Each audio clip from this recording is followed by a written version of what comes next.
Hey there, friends. I won't keep you too long. Just a reminder, today's episode is a Stories for Sleep episode, and as such, you may have heard these before, so just wanted to remind you guys of that. And if you have a story you want to send in, go to astheravendreams.com and click the button to send it my way. And of course, thank you, and sleep well.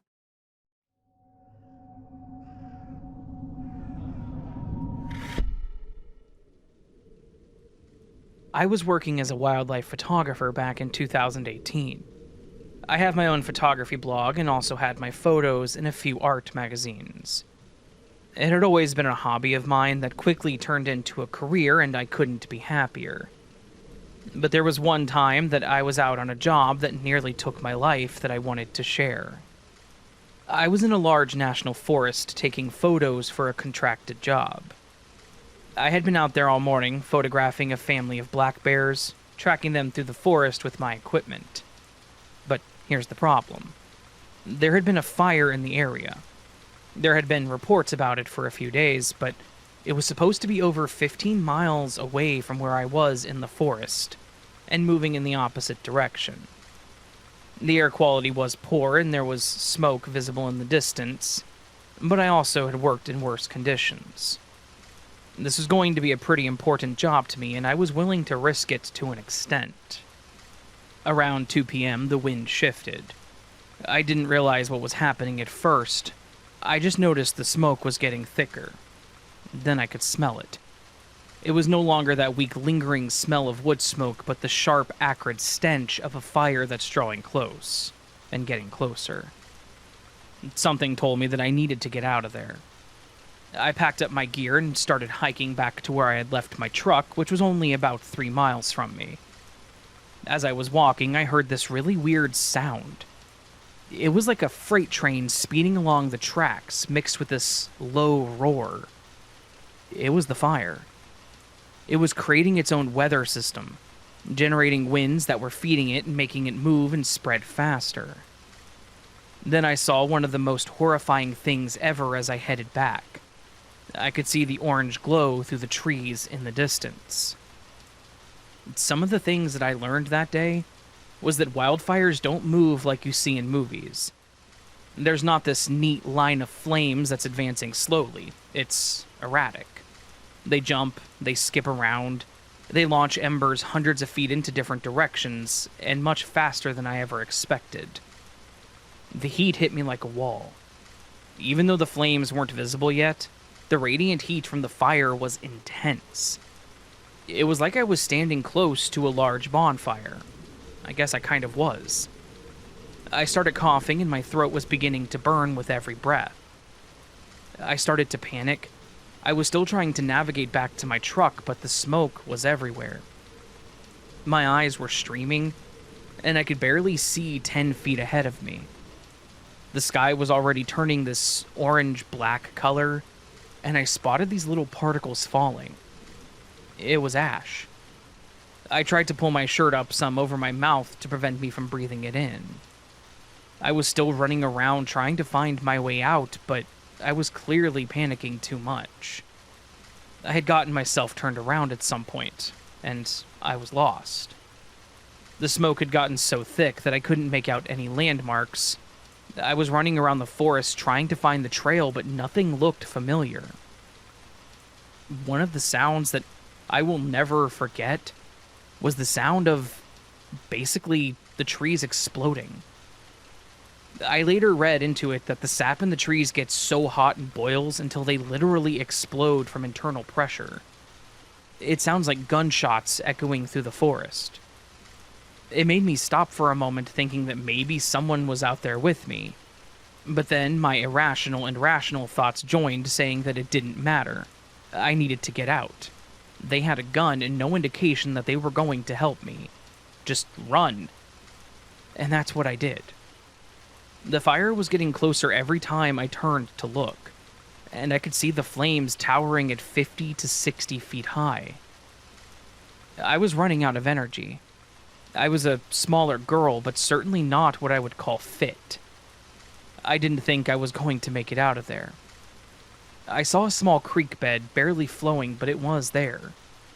I remember passing it on my way through the trees when I arrived.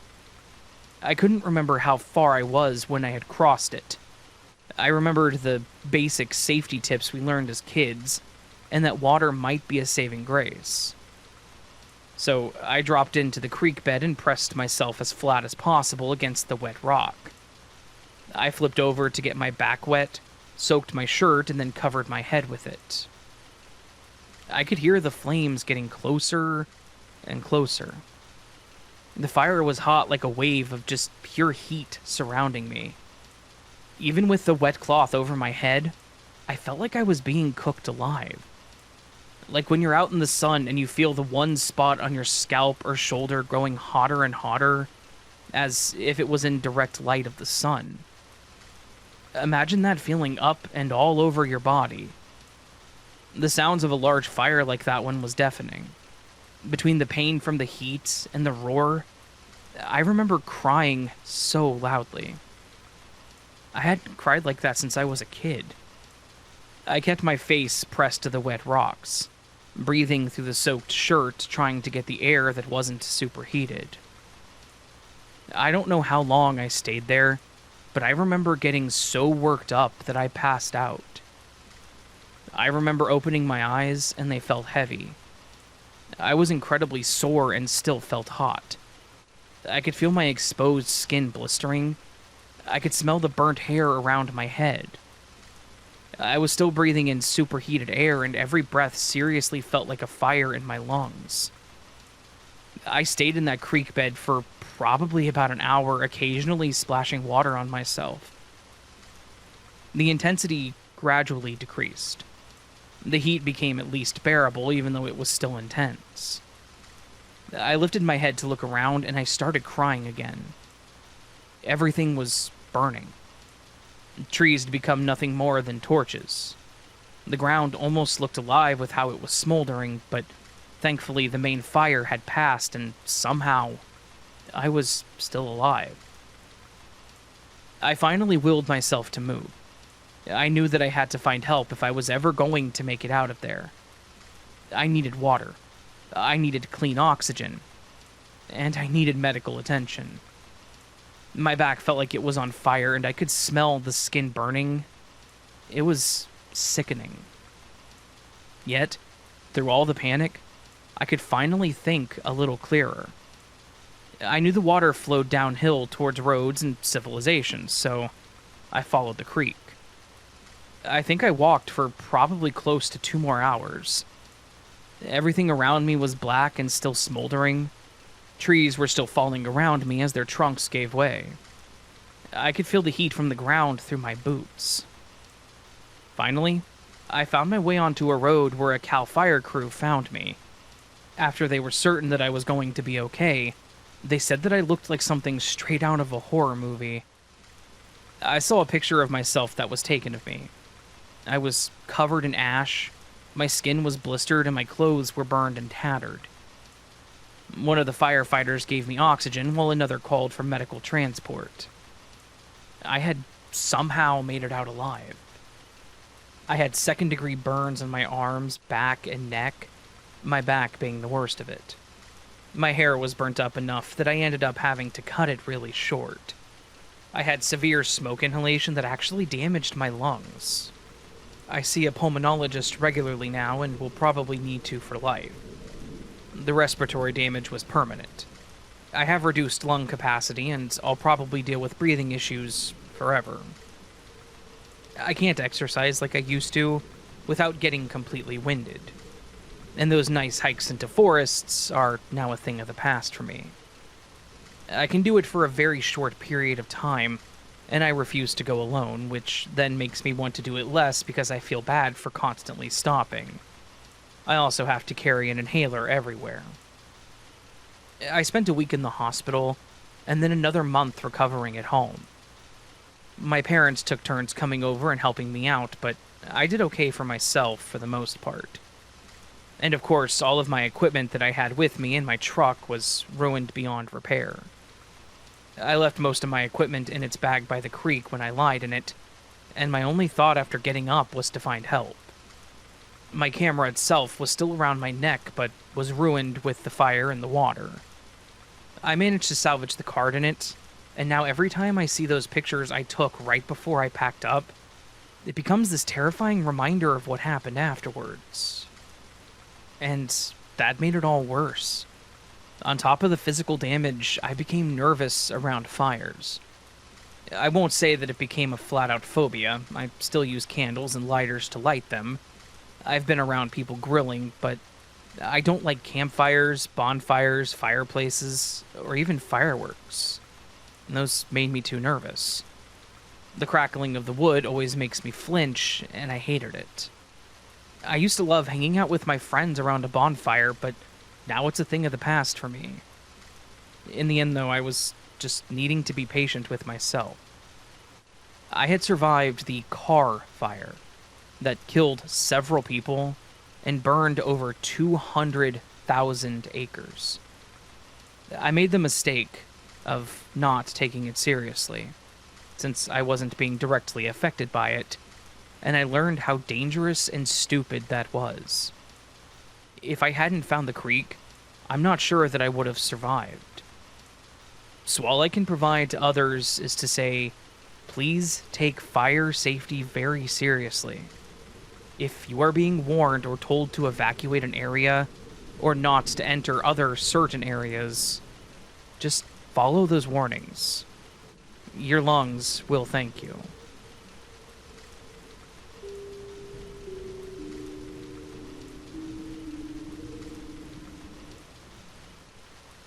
Back in 2017, my friend Matt was throwing a Halloween party at his childhood home. His parents decided they wanted to retire somewhere warmer, and instead of selling it to a stranger, he convinced them to let him buy it. I thought it was pretty dope because his dad had renovated the entire basement a few years back to make it into a pretty chill spot. I wouldn't call it a man cave, because they both enjoyed time down there. He put in a projector, had a small bar and fridge down there, and a fully redone basement. There were some places around the entire home that could use some fixing up, but most of it was cosmetics. It was a pretty solid house. So, to celebrate his first holiday in his place, he threw this party. We were both in university still, but he had also been working full-time at the same place he interned at. This guy had it made, and I was proud of him for that, but I also knew that it was a lot of work, and he lost a lot of sleep. But he was doing better overall. So, with any good Halloween party, he suggested costumes, because he wanted to have a contest. I believe he had a couple different categories. Creepiest, most clever, and one for best duo costume. My girlfriend and I went as Shaggy and Scooby-Doo. Nothing too crazy, but we thought we would have some fun with it. She was Shaggy, by the way. Her voice impression's pretty spot on.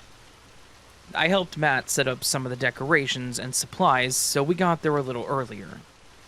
He had a whole row of card tables lining the wall in the kitchen. Everyone was told to bring something, so it would be filled out pretty quickly. He had a cool setup out front with some simple decorations. He even had a candy bowl at the edge of the driveway with the skeleton sitting in a chair next to it for trick-or-treaters. That way he didn't have to worry about kids coming into the yard and possibly getting trampled by a drunk person. It was a pretty good-looking party that he had set up, and it was about to be a good time. The house filled up pretty quickly, with people from our school, some from his work, a few longtime friends, and so forth. People were having a good time, some were making up some yard games as they went along, and it was all entertaining. Then, I spotted a couple that entered through the back door, and were simply looking over all the food and drinks. They were dressed as Joker and Harlequin, and not even the good kind. They were dressed like the ones from that one Suicide Squad movie. She even had a bat on her that I thought was a prop or something at first, like maybe one of those foam ones or something. But then I noticed the way she tapped it against her shoe and when she put it on her shoulder. It clearly had some heft to it. Like, it was real.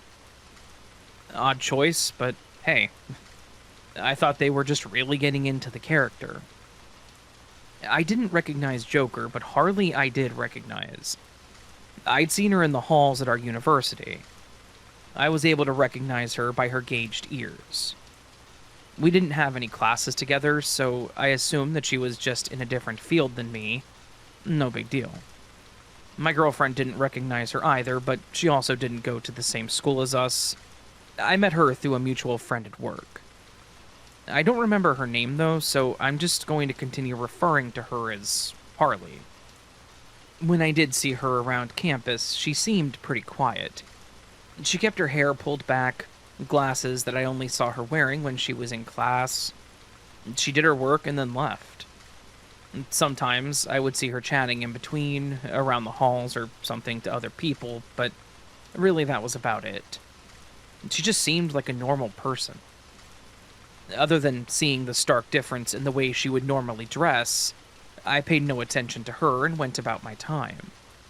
Clearly, she knew Matt or maybe someone else there.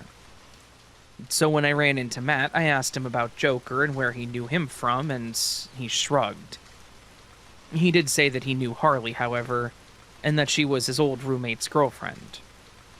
Apparently, they had broken up amicably. Now, while I don't know them personally, Matt, or his old roommate at least, knew Harley, so I did assume what he was saying was the truth. But Matt also explained that the party was pretty open for anyone, so long as no one started anything. That went for Harley, Joker, the roommate Sean, or really anyone for that matter. Then they were all welcome. Again, I had no reason to be concerned with any of it, so that was the end of the conversation. But that's obviously not where the story ends with them. I spotted his old roommate, Sean, once in the same room, and when he spotted her, he smiled and waved. It was neutral. Not like he was happy to see her or nervous that she was there either, so I felt it wasn't going to be a problem. For the first hour or so after that, everything seemed fine. People were drinking, dancing, talking. I passed Joker and Harley when I went to get my girlfriend and I another drink, and I realized that from that angle, they would look at Sean and then laugh really loud. It wasn't a normal laugh either. Both of them would be laughing in character. Joker kept doing this high-pitched cackling that would just cut through all the sound in the room. I get doing it once in a while if maybe you're showing off. My girlfriend and I did the same with our characters, but damn, at least it wasn't a screeching laugh like that. They had made their way to the back of the room where we were, and I could tell because they were very loud, so I spotted them pretty quickly. Sean was also back there and had been playing some kind of beer pong. I was watching and laughing with other people when I couldn't help but notice that Harley and Joker were now being a little extra. They would dance a little, knock something down, and then laugh and start making out. Not once did Sean pay them any attention. He never even turned around. I know that once drinks start pouring, people can get pretty crazy and unpredictable. But Matt did his best to put away most things that he didn't want broken or possibly moved or stolen. He just had some pictures hanging up still, or like his shelf in the living room that had all of his movies and games on it. But sure enough, Joker started getting everyone's attention as he attempted to juggle beer bottles. He didn't know how to juggle in the slightest. He threw them up in the air and caught one of them barely, while the other two smashed to the ground. This caused people to look over at what the sound was, and those two started laughing like it was the funniest thing they'd seen. I stared at them, waiting to see if they were going to pick it up, and they both leaned over as if they were picking things up, so I just went back to what I was doing. But things like that continued to happen. Joker accidentally seemed to knock over someone's drink. Harley ran her hand across the wall and knocked off some of the photos Matt had hanging up. Again, they would both just laugh about it. It wasn't a drunk laugh either. It was the same characteristic laugh for both of them, and the laughs and their little antics were, well, starting to bother me. If it was the alcohol, then you should know your limits. If it wasn't, then you were just purposely being disrespectful to other people's stuff, and I had a problem with that. When something else was knocked down, Matt also had enough, and finally went to confront them. We'd been in a different room talking at that time, but I could hear him, and all he said was to pay more attention because they were breaking his stuff. He didn't even accuse them of doing it on purpose, which is how I was feeling about it, but instead of responding like a normal person and apologizing or something, they doubled down on staying in character. Joker started in on his slow giggle while Harley tried defending him. Matt warned them that if they didn't watch it, he would kick them out of the party. When I heard another crash and Matt yell out, I went to back him up. On the ground was a lamp that Matt had in the corner of the room that one of them must have knocked down. I started picking it up when Matt yelled at them to leave, saying they were being obnoxious. It wasn't funny, and no one could stand their stupid laughter. I could feel the tension in the room at this moment, and something told me that this was not going to end well. Matt was already in Joker's face, so I got between them to break it up when, from the side, Harley had swung her bat at the wall, smashing a hole in it. This caused multiple people in the room to get up and leave. I know they could sense it all too. Then Sean walked in the room. I was hoping that maybe he could talk some sense into his ex, but I quickly realized he just made the situation worse. He called her out by name. I think it was Liz or something like that, and he asked her what the hell she was thinking. That is when everything seemed to happen all at once. Joker began laughing maniacally. Sean asked her to leave, and she turned slightly and then swung back around with the bat, hitting Sean right in the skull. The crack as it made connection was sickening. The room fell silent as he dropped to the floor. Matt began yelling at them, tackled Harley, and ripped the bat away from her. Joker tried piling on top of Matt, so I had to pull him off and restrain him. Another guy jumped in to help me, and it just became this whole brawl, trying to get them out of the house. Matt had managed to grab both of Harley's arms and practically dragged her out the front door. Me and the two other guys had to do the same with the Joker. There was screaming and talking back inside, but we hadn't paid attention to it until we got those two out. When we went back in, there was a girl on her knees next to Sean holding his head as he was seizing. She'd hit him hard enough to cause him to have a seizure. The girl was on the phone, and based on what she was saying, I'm pretty sure it was with 911. I didn't know what to do. Guess what field I didn't go into. Thank God there were a few nurses to be there, and they were helping keep him stationary and controlled as best they could. I was freaked out that she may have done some permanent damage to him, and we could have stopped it. We should have taken the bat away from her the first thing, but I honestly thought that if they were confronted, that they would just knock it off. I'm sure they didn't take as long as it felt, but waiting for the paramedics was grueling. I felt worthless in that moment, not being able to help him. The seizing didn't last much longer after that, but he wasn't responding much other than a few groans.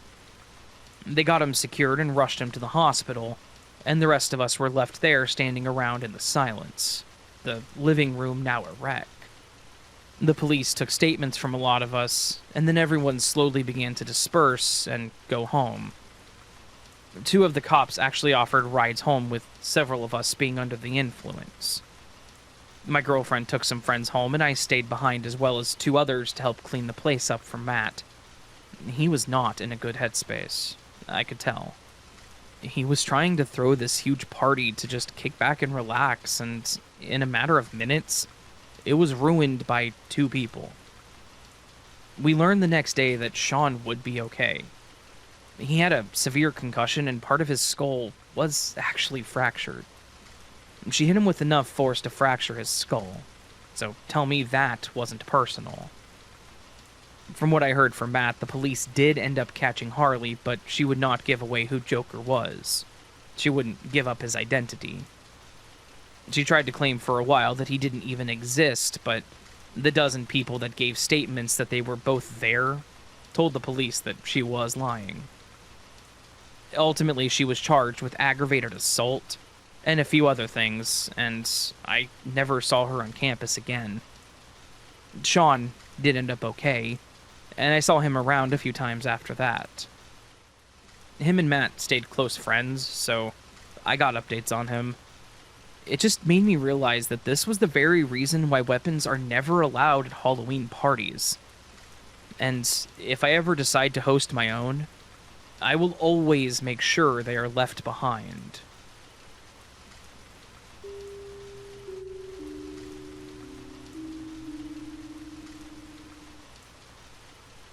The Devil's Town, Devolyaveros, cursed place in Serbia. The Balkans are a place that keeps its secrets. The ancient mountains and forest have given birth to some of our greatest stories. Dracula, for instance. But there are other secrets hidden there. Ones that aren't as widely known or famous as the nefarious Count. But they can be every bit as unsettling. If not for what they are, then for the legends and myths that surround them. But in a place as timeless as the Balkan Mountains, myth and history become one to the point that there is no mythology in history. There is just history. They are one and the same.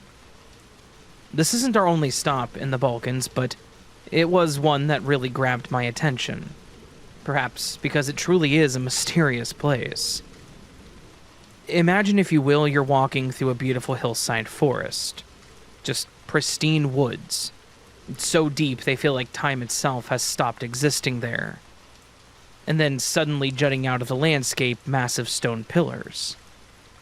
All of them taller than you.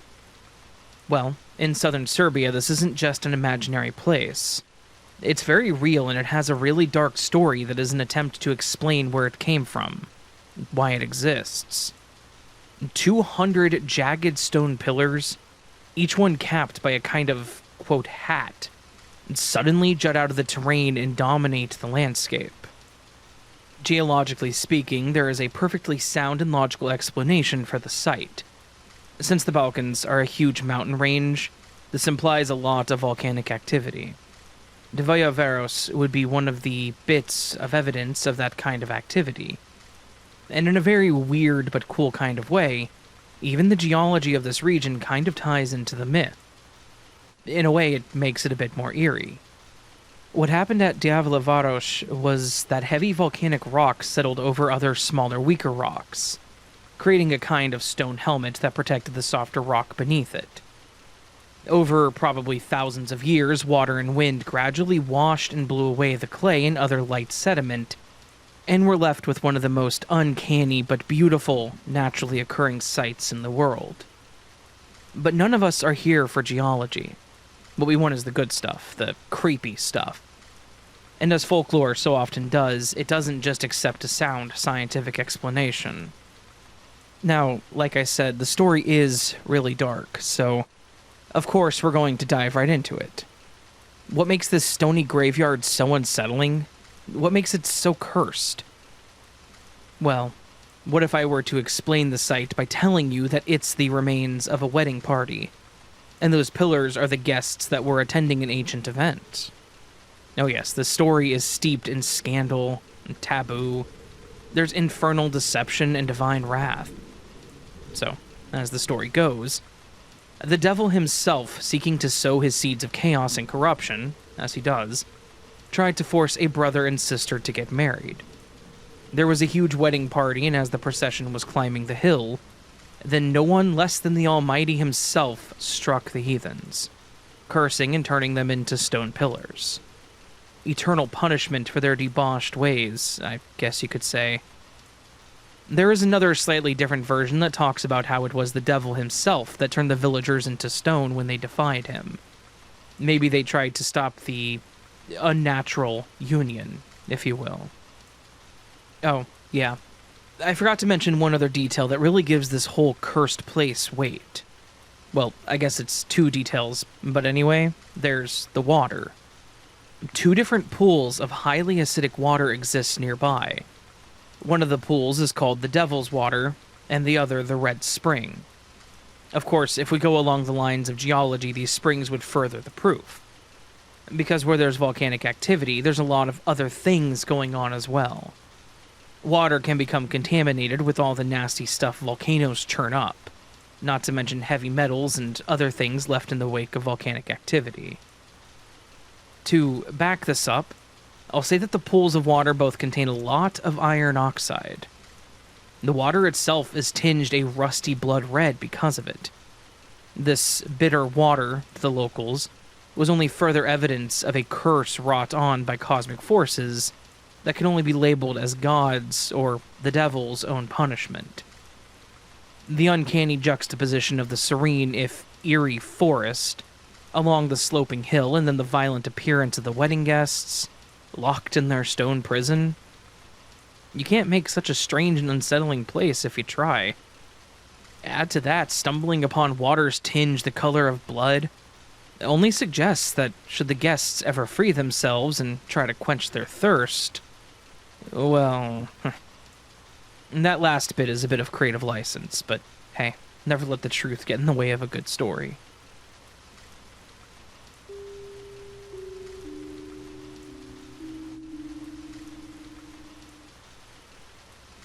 Many girls who grew up in the late 50s or early 60s knew that to summon a witch, all you had to do was peer into a mirror in a darkened room, chant her name 3 times, and wait for her to appear in the reflection. In my neighborhood, her name was Mary Weatherby, though elsewhere it was some variation such as Mary Worth. Regardless, Mary, the story goes, was a woman who had been burned as a witch and now spent her afterlife giving young girls advice on romance and future husbands. Everyone knew that Mary was basically a kind being, with one exception. She absolutely hated it when anyone tried to look at her directly. If you turned around to look at her, she would fly into a rage and claw your eyes out. The only way to stop her was to turn on the lights. Otherwise, she would attack you for having the audacity to see her as she was after the witch burning. So, there we were, 4 girls. Myself, my 2 younger sisters, and Joanne, a neighbor from down the street. We got up our courage and talked ourselves into giving it a try one evening in autumn, not long before Halloween. We knew the drill. Lights off, all crowd before a full-length mirror on the door, and begin the chant, Mary Weatherby once, Mary Weatherby twice, Mary Weatherby 3 times. It wasn't long before Joanne, who was by far the most excitable, cried out, "Look, I can see her." Sure enough, there in the mirror we saw a cloudy, pale mist gathering over the group's right shoulders. "There she is. Ask the questions, ask the questions," someone bravely choked out. "Who will I marry?" But instead of an answer, a heavy bookend on a shelf across the room fell with a thud. What was that? We hurried to flip on the light switch, and the lights wouldn't come on. Mary was about to attack us. We screamed in panic. Joanne cried, "Run!" But we were no further than a few steps into the next room when suddenly every light in the house went out. Shrieking, we spilled into the kitchen where my mom stood at the sink. Mary Weatherby, Mary Weatherby. Our babbling stopped as soon as we realized that she was laughing. And like magic, the lights came back on. My dad was a working-class man in his 30s who wasn't above pranking a bunch of terrified preteen girls. The back door opened and he came in from the yard, laughing his head off. He'd quietly slipped out and flipped the switches on the circuit breaker, plunging the whole house into blackness. Once we realized that Mary Weatherby wasn't about to rip our eyes out, we calmed down and ruefully watched our parents laugh for what must have been 5 minutes. To this day, my sister and I have only to mention the name Mary Weatherby, and we dissolve into giggles. My parents and Joanne are long gone, but The family legend lives on. Yeah, Dad, you got us good that time. Somewhere beyond the veil, they are all still laughing. Along with Mary Weatherby.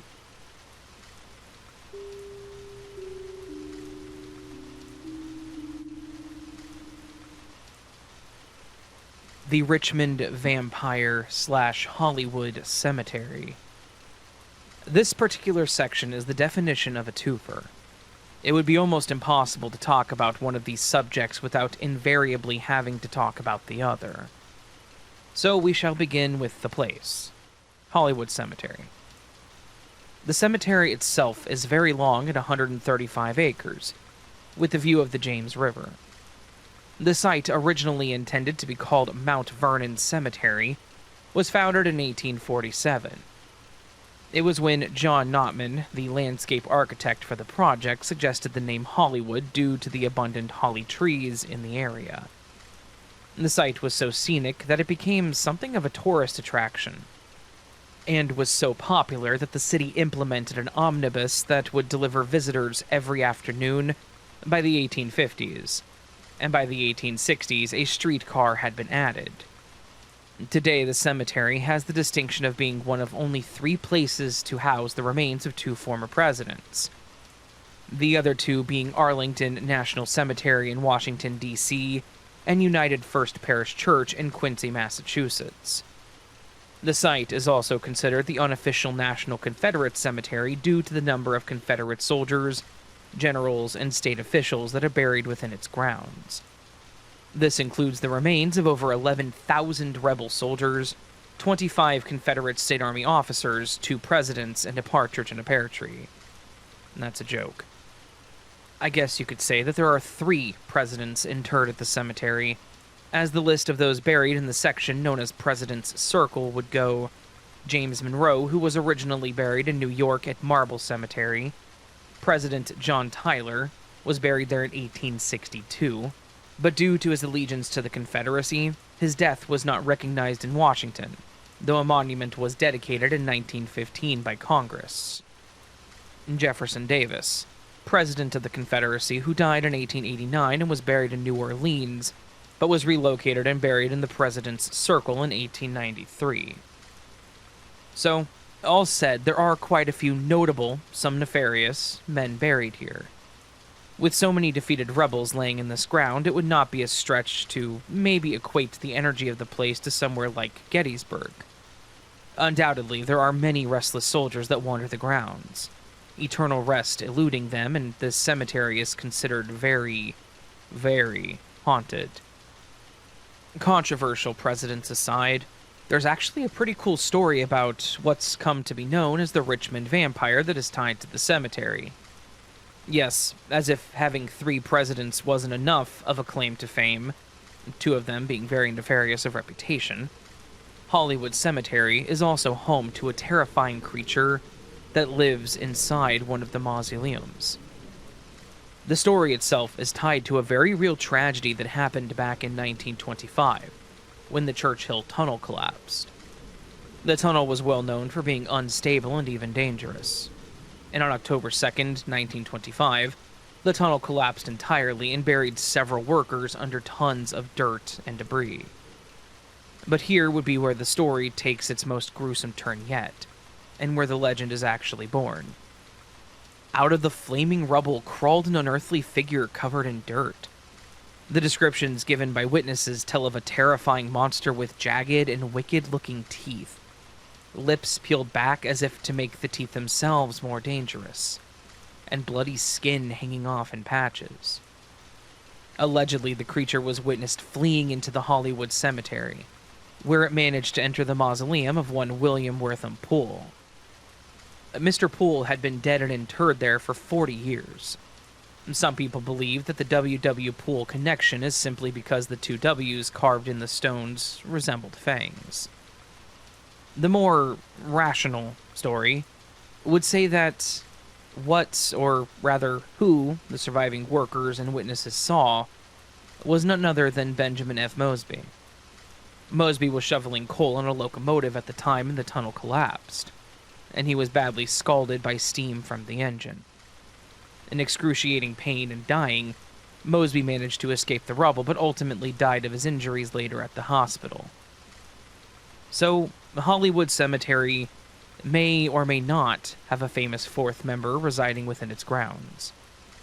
Or maybe the creature spotted coming out of the ruined tunnel really was just a fireman that died in the tragic collapse of the Churchill Tunnel.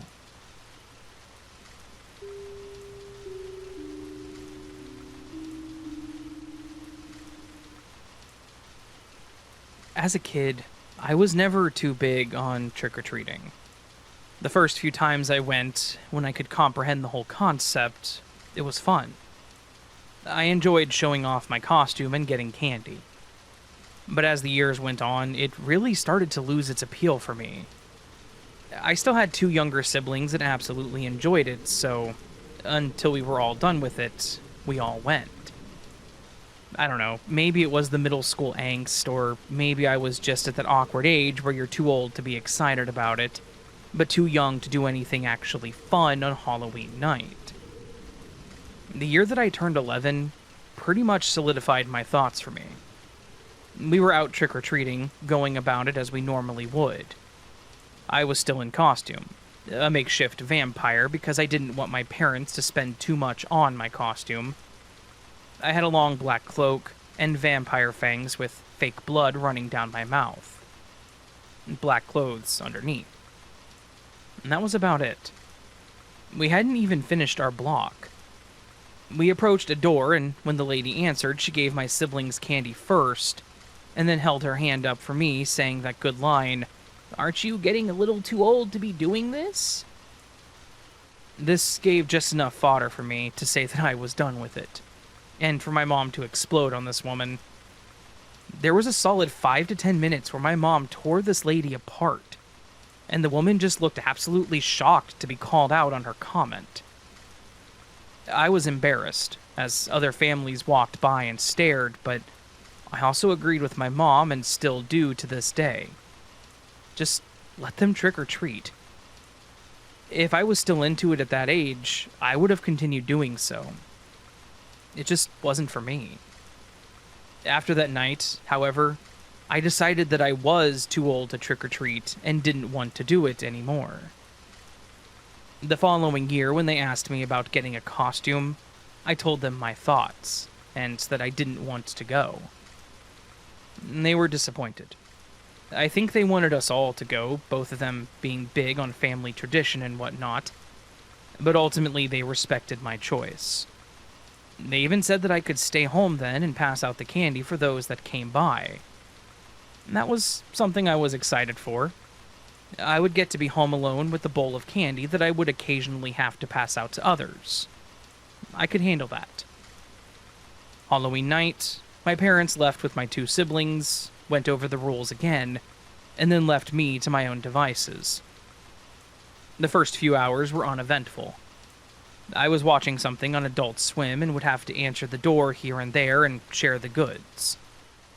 They were all polite kids, and I noticed some of them were even my age, which at least made me feel a little better about myself.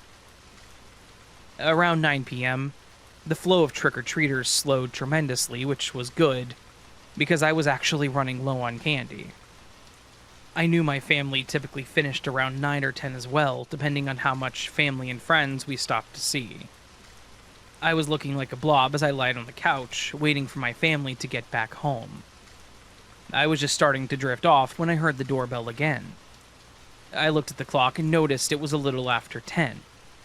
First, why weren't my parents back yet? And second, were people still really out trick-or-treating? Not thinking about it, I just got up and opened the door with the bowl of candy, without even thinking twice. What I did not expect to see was a group of about 6 adults, probably in their 20s or 30s, and not a single kid in sight. They were all in costumes, if you could call it that. They were half-assed at best. One guy wore a hockey mask, but was otherwise in jeans and a t-shirt. There was a girl who had what looked like poorly applied clown makeup that was smeared and fading like she'd been sweating. 2 of them literally just had small kids' blankets wrapped around their necks like a cape. not even over them like a ghost. I assume they were for kids because one had Rugrats on it, and the other one was, I think, Care Bears. The fifth guy just had on a white t-shirt with the word Halloween costume written on it. And the last guy stood behind them all, not dressed as anything. No makeup. Nothing at all. They all stared at me with this weird blank expression. Nobody said anything, myself included, and I didn't know how to react. Finally, the guy with the hockey mask said, trick or treat? And the rest of them laughed. They just stood there with their hands out. No bags or buckets, just their hands waiting. The whole thing felt off, and if I wasn't so weirded out, I probably would have laughed. But instead, I reached into the bowl and put one piece of candy into each of their hands. Except the guy in the back. They all looked down at it and then back up at me, continuing with that same blank expression. And then they started complaining. The hockey mask said, "Just one? Come on, don't be stingy."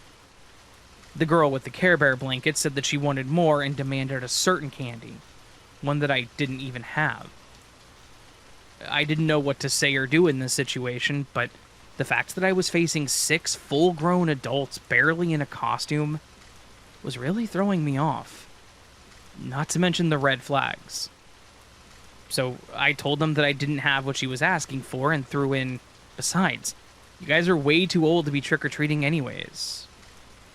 I know, very hypocritical of me, but the least you can do if you try to trick-or-treat at that age is a real costume. But their reaction was not one that I expected. They all looked at each other, and the guy with the Halloween shirt said, "Why would you think that?" The way he said it made me feel weird, is all I know how to describe it. It sounded sincere, like he truly didn't understand what I meant, but at the same time, it had a slight twinge to it, almost like a sense of mockery.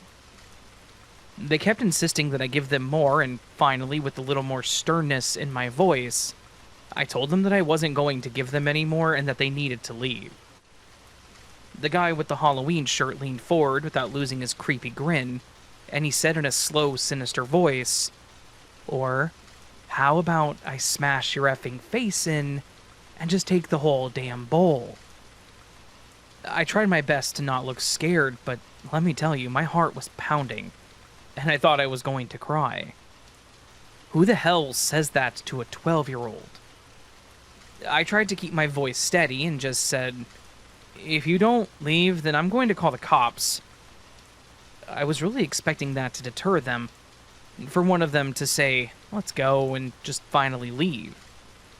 But instead, the same guy just said, "Oh, so you're alone." And they all chuckled. I didn't say another word. I didn't try to do anything other than shutting the door and locking it. I then went back to the living room and looked out the window. They were all still standing there, but they were now facing the window I was looking through. The living room windows had blinds, but 2 of them were busted, so they remained open at all times. The other one I closed, but they then moved over, looking into the living room, and to make it even worse, the windows weren't at eye level. They had to be standing on their toes, maybe even pulling themselves up a bit just to look in. Creeped out by this, I yelled at them to go away, and they started banging on the windows, yelling something that I couldn't quite make out. Someone started banging on the door, but I was starting to feel overwhelmed by all the noise, growing more and more scared that they were going to break the window or burst through the door. And then what? I was a small 12-year-old boy. I couldn't defend myself against 6 adults. So, I ran to grab the cordless phone from the wall and then locked myself in the bathroom that had no windows. I called my dad, and when he answered, I was confused to hear loud music and talking in the background.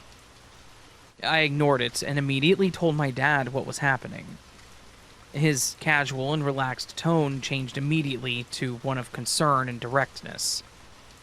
He told me to stay in the bathroom, and if I heard anything more, to call the cops. He shouted to my mom that they needed to go and hung up. I didn't dare leave that bathroom. I kept redialing 911, ready to hit the call button. I'd never had to do that before, and in that moment, I kept feeling like I was doing it wrong, or that I was missing a step.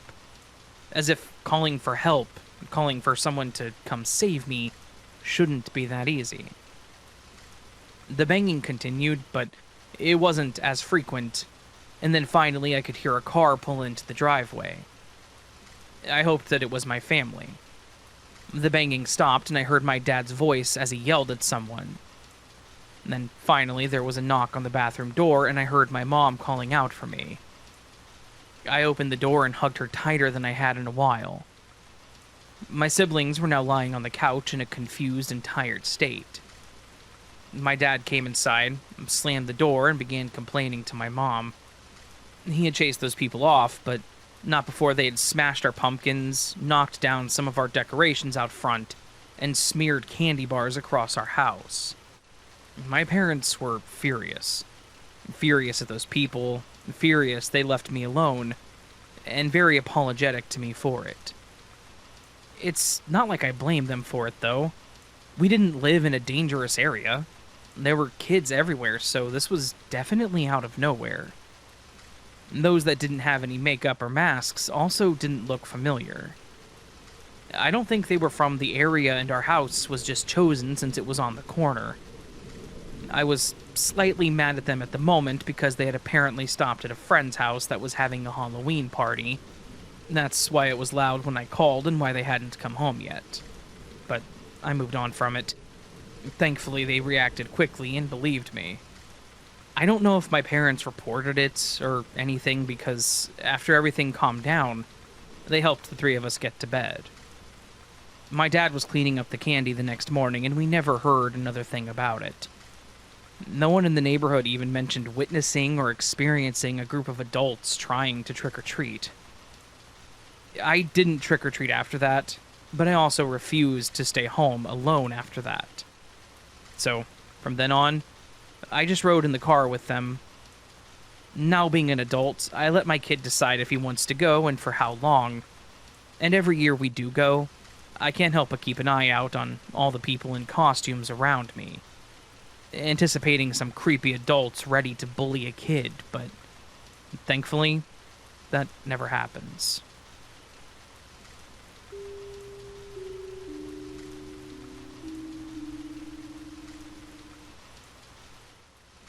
The Exchange Hotel. There are many places in the world where people say things like, if these walls could talk. The Exchange Hotel would be one of those places. It was first built as a railroad hotel in 1860. That bustling railroad community that sprung up in Gordonsville earned the place the auspicious title of the Crossroad of the Confederacy, but I digress. And, speaking of the Civil War, it was during that time that the Exchange was remodeled into a hospital for the wounded soldiers. During its time as the hospital, over 25,000 troops, both Northern and Southern, would be treated under its roof. Of those, thousands of men would die. Many of those men would find themselves buried in unmarked shallow graves nearby. After a time, it was converted again into a Freedmen's Bureau hospital, which served the recently freed African Americans. Although ultimately the Exchange would come full circle and once more be serving as a hotel, before being refurbished yet again as a museum. Now we get to the juicier bits of the story. The staff and guests of the Exchange will probably tell you that, in some strange way, the building seems to be stuck in the past. Given the sheer nature of the suffering and misfortune that has happened within its walls, perhaps it's no surprise that various stories of hauntings and eerie occurrences, ranging from full-bodied apparitions and phantom noises, with no visible source, exist. A few examples of these. The Lady in White or Gray. The Lady in White is one of the most often seen/reported specters that still roams the halls of the Exchange. Most people believe that she is the spirit of a nurse that still carries out her duties even in the afterlife. It's said that she gives off no aura of malice, but instead one of warmth, and comfort. She's most often seen in patients' rooms or sometimes moving quickly through the halls, as if rushing to tend to a dying patient. The operating room. In the ward that once served as the surgical ward, where the most serious cases inevitably ended up, staff and guests alike report the sounds of disembodied pained moans.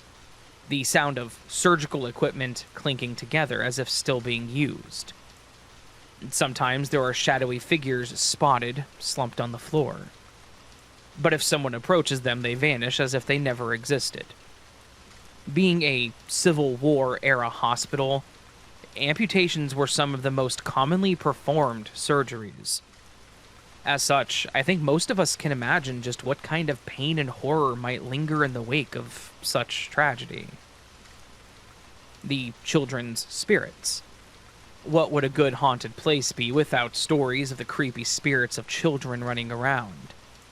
They're also tied to the Civil War era, or the immediate post-Civil War era when the Exchange was serving as the Freedmen's Hospital, and the building was housing entire families that had been freed and had nowhere to go.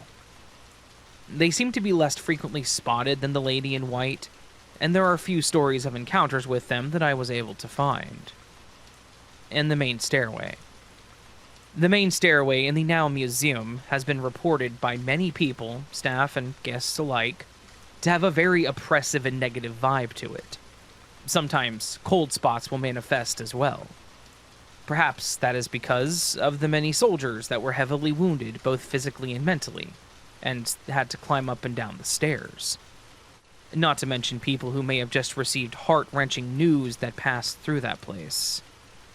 Supernatural hunters have also recorded spikes of electromagnetic energy in the stairway. Maybe a bit of tangible proof of the strange activity within the Exchange.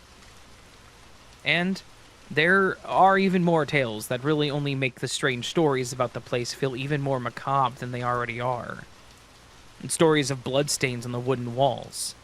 Probably the last evidence of the amputations that were performed in the dozens, if not hundreds. They say the stains will not wash away no matter how much the spots are cleaned. And of course, the unmarked graves that litter the grounds add to the strange atmosphere, as hundreds of soldiers that did not survive their time at the hospital were put into shallow graves, instead of being buried in the Confederate cemetery. Perhaps this was done out of haste, or perhaps the soldiers there made it to the unmarked and shallow graves on site, where the Union soldiers that were treated and died. The last bit is certainly my own personal speculation, as I consider this site and even look at the pictures of it. The building is absolutely beautiful. The grounds look very serene. The interior has been kept pretty authentic, with period decorations, low dim lighting, and of course the always amazing creaky floorboards just to help unsettle you a bit more. One of the truly interesting things about the Exchange, especially for a history lover and supernatural junkie like myself, is that you can get your fix for either of those things, or maybe even both. History and the supernatural are so intertwined here that I don't think you could ever talk about one without having to talk about the other. At least, to some degree, that is. Like, even when you think about the historical fact that Gordonsville itself was hailed as the crossroads of the Confederacy, and all that entails, you can almost imagine what it was like at the time. This country at war with itself. The trains rolling, a constant reminder of the fighting going on. The loads of soldiers wounded and dying in the hundreds. This sense of urgency in the air as people try to rush the men to the hospital, where hopefully, maybe, their lives could be saved. Then, that air of tragedy as men died in droves, and were then buried in shallow, unmarked graves, while the next patients arrived on the next train.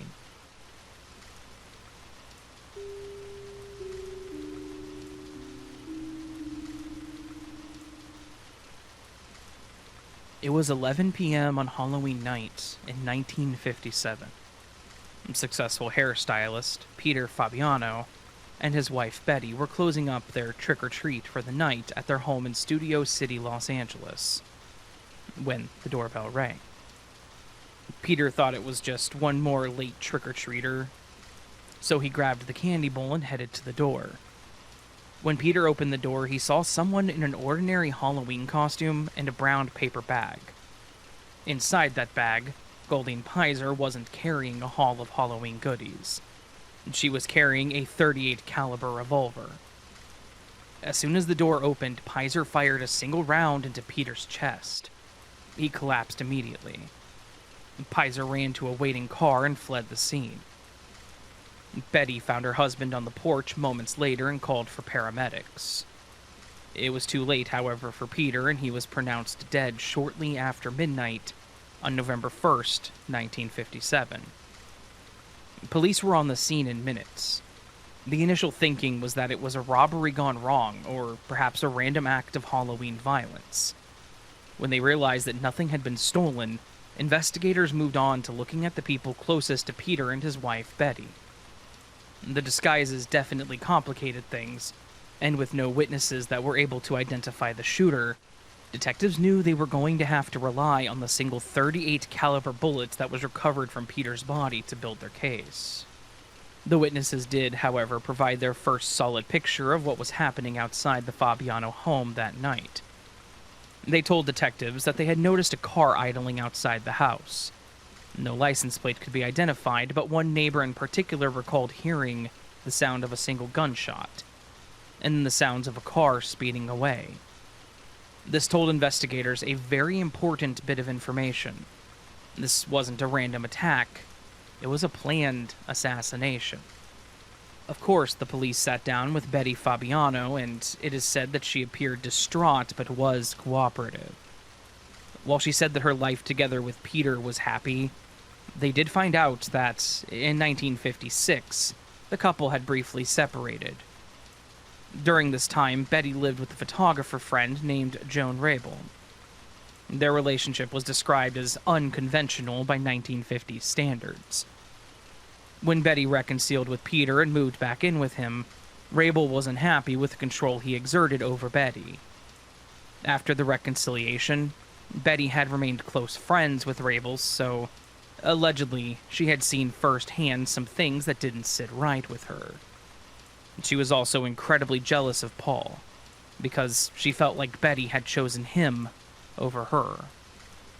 This led to Rabel vilifying Peter to others.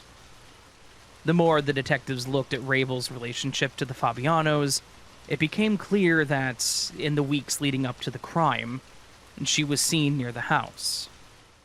A witness reports that she told them that he was a vile, evil man, and he deserved what was coming to him.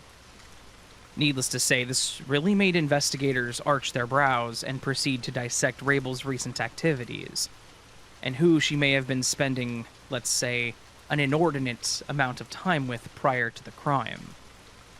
It wasn't terribly long when they came across a 40-year-old medical laboratory technician by the name of Goldine Pizer. She lived alone and had no prior criminal history. Everything they could find out about the woman suggested that she wasn't terribly confident and was often described as timid. Other terms to describe her personality were that she was quiet, reserved, and deeply impressionable. It also became clear very quickly that, in the months leading up to the shooting, Rabel and Pizer had been spending a lot of time together.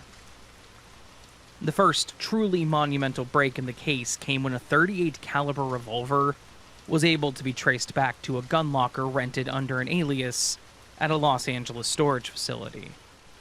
The handwriting on the documents ultimately led them right back to Pizer. Initially, Pizer denied any involvement in the crime, but the handwriting analysis came back as a match to Pizer.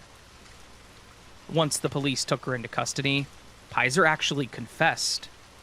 She admitted that she had fired the single gunshot that had taken Peter Fabiano's life, and she also said that she had done so under Rabel's instructions. Pizer went on to explain that Rabel had convinced her that Peter was an abuser, and that she'd be doing the world a favor. It was also said that Rabel had provided the gun, the costume, and the getaway plan. Once the police got into the interview/interrogation of Pizer, two things quickly became clear. Firstly, every account they had about Pizer being impressionable and even a little naive was accurate. Secondly, Rabel had taken full advantage of that and had spent months laying out a horrific story of Peter being overbearing and even abusive toward his wife, Betty. It was as calculated an act of grooming and manipulation as you could ever find in a situation like this. Rabel had easily exploited Pizer's mental state, and she had successfully turned this lab technician into and weaponized her as a scalpel. Pizer explained in depth how Rabel had taken her time and slowly fed her the idea that Peter was an evil man, corrupt, and that he deserved to die. After hearing allegedly true stories about Peter's reign of terror over Betty, and being told that if they killed Peter, they would be, quote, saving Betty, despite the fact that she had never actually met Peter, given that she literally only knew what she had been told by Rabel, she, perhaps understandably so, had been swayed to Rabel's way of thinking. And again, we have the multiple testimonies of people she knew or worked with that corroborated that Pizer was of a disposition to be easily manipulated due to her desire to be accepted and being eager to please people she admired. In fact, this kind of became Pizer's ultimate defense, that she was under the control of another, more dominating personality in Rabel. Within a week of Pizer's confession, Rabel was arrested and sat down for interrogation. Rabel was quick to deny any involvement with Peter's murder. She threw around the claims that she was framed or misunderstood. The police were quick to note Rabel's calm, emotionless demeanor, which was a stark contrast to Pizer's obvious distress. Rabel stubbornly pushed back on Pizer's claims, despite the physical evidence, the gun locker, etc., that contradicted nearly everything she said to detectives. Both Pizer and Rabel were arrested on first-degree murder charges and were held in the Sybil Brain Institute for Women until the trial was set to begin. Very early in those proceedings, the press were also quick to emphasize the difference in personalities of the two women, with Rabel being noted as the cold planner and Pizer as the nervous accomplice. With both women now in custody, authorities quickly moved to prosecute them. With the crime having occurred in late 1957, by early 1958, both women were formally charged and brought before the Los Angeles Superior Court. Initially, prosecutors were leveling first-degree murder charges against them, citing the conspiracy and premeditation. The case had become so scandalous at this point that everyone was curious about what had been dubbed by the press as the Halloween love triangle murder, at least contemporarily. All eyes were on the papers in the courthouse, eager to see just what the verdict may be. The fact that two women were on trial for felony murder in the late 1950s, this would have been absolutely huge, given the standards at the time. As I already mentioned, the very nature of this case drew a lot of attention from both the press and, by extension, the public. The courtroom was consistently packed with spectators and the press, all crammed in under the buzzing fluorescent lights that illuminated the proceedings. Every nuance of the defendants under close scrutiny by the gathered onlookers, everyone, especially the press from places such as the Los Angeles Times and the Los Angeles Mirror, quickly noted the vastly contrasted demeanor of the two women. Rabel was cold and detached, while Pizer was tearful and clearly shaken. Indeed, all observations by the public and press only seemed to give weight to what Pizer was saying in her own defense. Rabel was clearly in control, and by accounts written in the aforementioned papers, it almost seemed like, even in the courtroom, Rabel tried to maintain dominance over Pizer, and tried to subtly establish control over her even in front of witnesses. Given the incredibly unconventional dynamic that appeared to exist between the two women, plus the fact that it was two women on trial for the same murder, it was absolutely unfathomable to 1950s society. The sheer shock factor sent ripples nationwide as coverage of the case only seeped out into other press outlets across the United States. When it came down to it, prosecutors knew they could prove the premeditation beyond a shadow of a doubt. What they were having trouble disentangling was the manipulation aspect. They knew it would be next to impossible to prove Pizer was actually that under Rabel's thumb, or just posturing trying to avoid a harsher sentence. Ultimately, the way the courtroom drama played out ended with both women pleading guilty to a second-degree murder in order to avoid a potential death sentence. In April of 1958, Judge Leonard E. Lehman accepted both pleas and sentenced both women to life in prison at the California Institute for Women in Corona. He also publicly made note of the cold calculation of the act, but also cited extraordinary psychological factors. When it was all over, both women left the courtroom in relative silence. Rabel as stoic as ever, and Pizer softly crying as they were led away. And while the trial may have been over, the public's fascination with the case was far from it. The press fed into this pseudo-obsession by keeping it in the public's mind. The media easily spun the Halloween love triangle murder into a spectacle. They had the perfect foil in Rabel to cast her as the cold-hearted, manipulative mastermind and the jealous, scorned lover. Pizer was perfect for the role of diminutive pawn in Rabel's game, to get revenge on the man who, in her view, had stolen Betty from her. The debate that quickly followed the trial was asking the question, was justice truly served, or was one woman carrying the other's sentence? And that's kind of a question each person has to answer for themselves. And the media was sure to keep that question in everyone's mind. But in a way, it was kind of answered, when after 7 years of incarceration, both women were granted parole in 1965, after which both women faded into the mist of quiet obscurity. In this section, I just wanted to take a moment to state that, despite all the rumors about him spread by Rabel and stated about him in court, and since Peter is not here to defend himself, I wanted it to be known. No evidence, witness statements, or even statements by Betty have ever suggested that the accusations of abuse had any weight whatsoever. I'm quite certain the social norms of the 1950s marriage dynamic applied, but I'm not going to talk about that here. Just making sure I acknowledged it. That said, I want to close this as I always do, by remembering the ones that perished. Peter Fabiano was a well-respected man, a successful man by standards of his time, and he was a human being. Not a headline, not a spectacle. So, may Peter Fabiano rest in peace.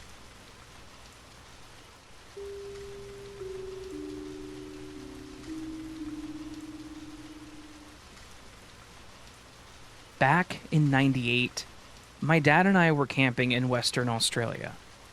He's a geologist and would sometimes take me on his field trips during school holidays. This particular trip was to a remote area about 200 kilometers from the nearest town. We were completely isolated. No cell phone coverage. This was 1998, so we didn't have one. And even if we did, there were no towers out there. No other people, just us and the red dirt. What followed while we were out there was the most terrifying moment in the 11 years of my life up to that point. We had set up camp near some rock formations that my dad wanted to study.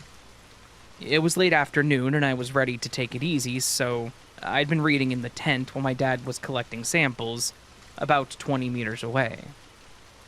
It was normal for me to settle into the tent while he wandered off, neither of us concerned about the other. Everything was normal until I heard a weird yell. I remember looking up from my book, but when nothing else happened, I went right back to reading. Shortly after, I heard my dad yell for me, and it was not a good call. I could tell by his voice that something was wrong. I quickly tossed my book aside and ran out to find him. I ran toward him and found him sitting on the ground holding his leg, his pants at his ankles. He told me that he'd been bitten by a snake, an eastern brown snake. And even through the slight fear in his voice, he did his best to speak calmly and explain what I needed to do. I had to run back and get our first aid kit, and I helped him wrap his leg in pressure bandages, something I had never done before. Then, what he asked me to do was completely new to me and a shock. He asked me if I remember what the different gears and pedals did in the car, and I said, I think so. He said that I needed to drive the vehicle and go get help. I remember telling him there was no way. I was only 11 at the time. The closest thing to driving I had ever done was a riding lawnmower. Now I had to drive his Jeep somewhere. I remember being scared at first, thinking my dad was going to die and it was going to be my fault because I couldn't drive. He then explained to me that he needed to remain as motionless as possible to slow the spread of the venom, but that I needed to go quickly. He explained to me how to drive his Jeep again, how the shifter worked, because it was a manual, and then encouraged me to go quickly but safely, telling me to flag anyone down that I saw for help. I didn't want to leave him alone, but I knew that I had to do something. Sitting there next to him crying would just kill him. So I ran back to the truck, adjusted the seat as far forward as it would go, started it, and turned around to follow the tracks back the way we came. I remember watching my dad use the shifter to change gears, a concept that I didn't really understand at the time, so I didn't use it. I stayed in first gear the entire drive, and it was a struggle. I remember as I started driving that I was instantaneously crying. My eyes were blurry because of it, and I was struggling at the time to keep both hands on the wheel and clear my eyes. I drove for what felt like forever, getting nowhere and spiraling in my thoughts that I was getting lost, and now we would both die out here alone. Because I didn't understand the different gears, if I hit a rough part of the terrain, the Jeep would stall and I would have to restart it. I remember crying and screaming every time, not knowing what to do and how to stop it, wasting precious time every time it happened. The sun was going to set, and I was going to be losing daylight soon. There were no signs to tell me if I was even going the right direction, so all I could do was follow our trail, but in the dark, that was going to turn impossible. Finally, I saw a familiar rock that I remembered. It curved around itself, almost looking like some kind of hook, and based on that, I was able to identify when to turn. I kept driving straight from there, losing daylight faster and faster. I don't know how long I drove, but I kept going, praying that I would find help soon, and thank God, I did. Further up the road, I saw a small group of people standing around next to a truck. I cut through this field to get to them faster, and I remember them all stopping and staring at me as I came toward them. Thinking back, I remember one of them moving out of the way of the Jeep in case I was going to hit them, and another was in almost a fighting stance, ready to stand up to whatever jerk just interrupted their fun, I'm sure. I don't think they were expecting a kid to get out of the driver's side. Through tears, I tried explaining to them that my dad was bitten and dying and that I needed help. They asked me if I knew where he was, and I remember saying that I thought so. One guy told another to go to town for help, and the other two got in our Jeep and offered to drive for me. I didn't refuse. The guy knew how to drive a manual. We were hauling it through those roads as I tried to explain where we were camping. I got him to the hook rock, we turned, and then drove all the way back. Once we got close enough, I could make out my tent, and he pulled the Jeep closer to my dad. I got out carrying the flashlight from his compartment, and I could see his chest rising slowly. They were shallow breaths, but he was still alive. The two guys debated on what to do, talking about how it may have been too dark for FDS, and that we probably needed to get him at least to a better and more open area. They pushed the back seats back as much as possible, and both of them lifted my dad slowly and carefully. They got him into the back. I had to help pull him across, which was not easy, but we did it. Then, I had to cram myself into the small back as they sat up front. They started driving, clearly knowing the area better than I did, until we were in a more open and flat area. Then, we heard the sound of a plane above us. The guy stopped the Jeep and got out for a moment. I was confused as to why. We didn't have a lot of time, but they were stopping. That's when I saw the plane landing. I was shocked and hopeful. The people got out of the plane with a stretcher and ran over to my dad. I watched as they inserted a cannula, and when he didn't budge, it scared me even more. I thought he was dead, but the people in the place continued talking to him like he was completely conscious. They finished quickly, lifting him onto the stretcher, and they brought him back to the plane. They asked if I was his kid. I confirmed, and then asked if I wanted to go with them, and I said yes. This was, admittedly, one of the coolest, yet most terrifying moments in my life. Once my dad was at the hospital, they helped me with phoning my mom, which filled me with crying all over again. But I was glad to see her and not feel alone. My dad spent a week in the hospital at Perth. The doctor told my mom that I was very brave and that I saved my dad's life, between acting fast with the bandage and driving to get help. The venom had caused some muscle damage and had affected his kidneys, but he survived. The whole ordeal, from the bite to when the Royal Flying Doctor arrived, it was a little over an hour. Much longer and he would have died. We were incredibly lucky. When he was finally lucid enough to walk, the first thing he asked was if I had managed to drive the Jeep and if I was okay. I was back home with my grandparents at that point, and my mom told him just how far I had driven to get help. It was somewhere close to 60 kilometers, I believe. When I saw him for the first time after he was awake, he hugged me tightly and told me that he was very proud of me. I'm 38 now. Dad's 68.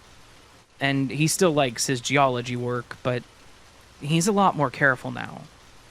Now he has a cell phone on him at all times.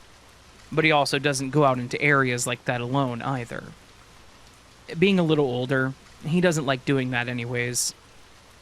That night, I had to grow up quickly and learn several things all at once. I was terrified. Terrified I was going to do something wrong, that I would crash the car, or that I would just be too late and my dad would pay the price. But it also made me realize just how much kids are capable of when given the opportunity to prove it. Not that I would ever wish what we experienced on anyone, but I did learn a lot about snakes and venom after that. So, I guess there was something good to come of it. Just remember that when it comes down to it, have faith in your kids. But please, own an automatic transmission, just in case.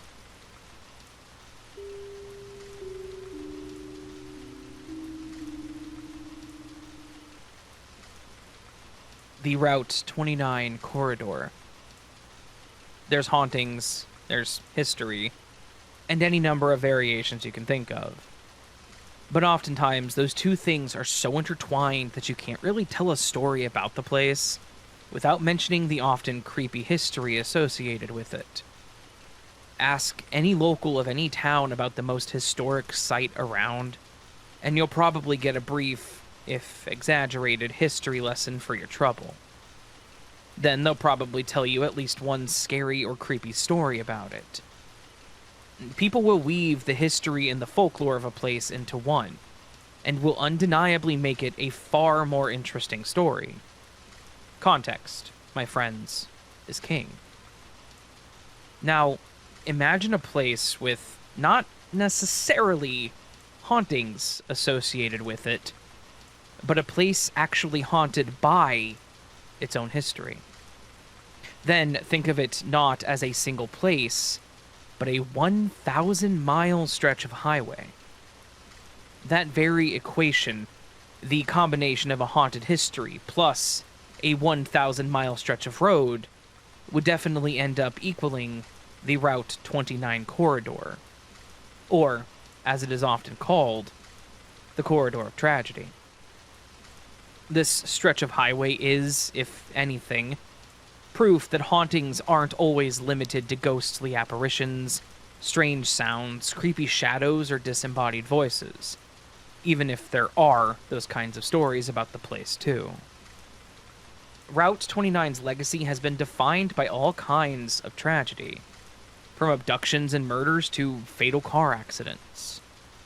The history of this road has definitely been written in its share of blood. Much of the highway's bloody reputation is rooted in the 90s and early 2000s. This period was when numerous crimes and accidents began to build an image of Route 29 as a cursed road. So, now, we'll have a quick look at some of the more prominent cases that have contributed to the dark history of the Corridor of Tragedy. For instance, Alicia Showalter Reynolds. This is probably the case that cemented the idea that Route 29 is a cursed road.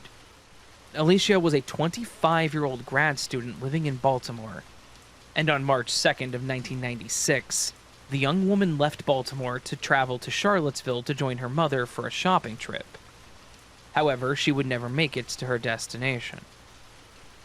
For a quick bit of that all-important context, let's zoom out for a moment and take a look at what was going on along the corridor at this time.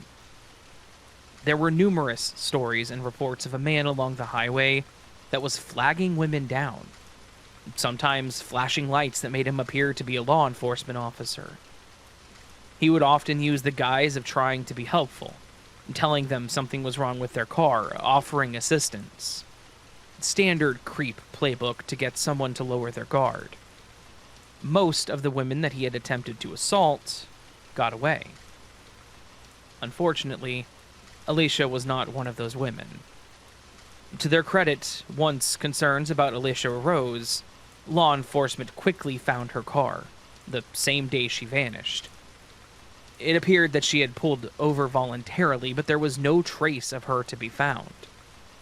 The immediate search didn't turn up anything solid enough to pursue, but 2 months after she vanished on May 7th of 1996, Alicia's body was found in a field not far from where her abandoned vehicle had been located. All we know for certain is that she had been murdered. However, due to the advanced decomposition, no definitive cause of death has ever been determined. So, we know that she was murdered. We know that she was likely killed within a short time of being abducted. There's evidence that suggests that where her body was found is where she had been for quite a long time. But then, there are so many things we don't know. Who murdered her? How exactly did she die? Examiners said that while they found no obvious signs of SA, that because of the state of her body, they couldn't rule it out. So, who did kill Alicia Reynolds? Well, I unfortunately cannot answer that because her case is still unsolved. There have been a couple of suspects that people like to throw around. One of them was Richard Mark Ivanitz, a known serial killer that was prowling in Virginia at the time. However, there has never been enough evidence to say one way or the other. The other most likely suspect would be the next topic of this little segment, and that is the Route 29 stalker. The mid and late 90s were a particularly weird time around the Route 29 corridor. Police had been receiving numerous reports of an individual along Route 29 that was flagging women down or even running blinking lights to appear like law enforcement. His approach was the same every time someone would stop for him. "Hey, something is wrong with your car. I can help you." Most of the people that stopped either took off before he could approach the car, or after they talked to him and got a bad feeling, they would pull away in a rush. One woman even claimed that he tried to open her passenger side door, which prompted her to speed away. And let's remember that context I mentioned before. These reports were coming in around the time that Alicia met her horrible fate. The details that we know of her case line up perfectly with the documented MO of the Route 29 stalker. Or maybe they line up too perfectly. Did someone else do something to make it look as if the stalker had done it? I can't tell you for sure because no person has ever been connected to or identified as the stalker.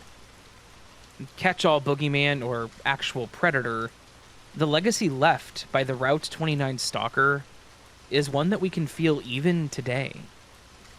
In 2025, people will tell their children or loved ones, do not pull over for anyone on Route 29, no matter what kind of lights you see. That is the legacy of the Route 29 stalker, still living on and shaping the world that we live in today. Then, it all happened again, and that's the case of Anne McDaniel. Just 2 months after the discovery of Alicia Reynolds' body, a young woman named Anne McDaniel vanished near the same stretch as Alicia.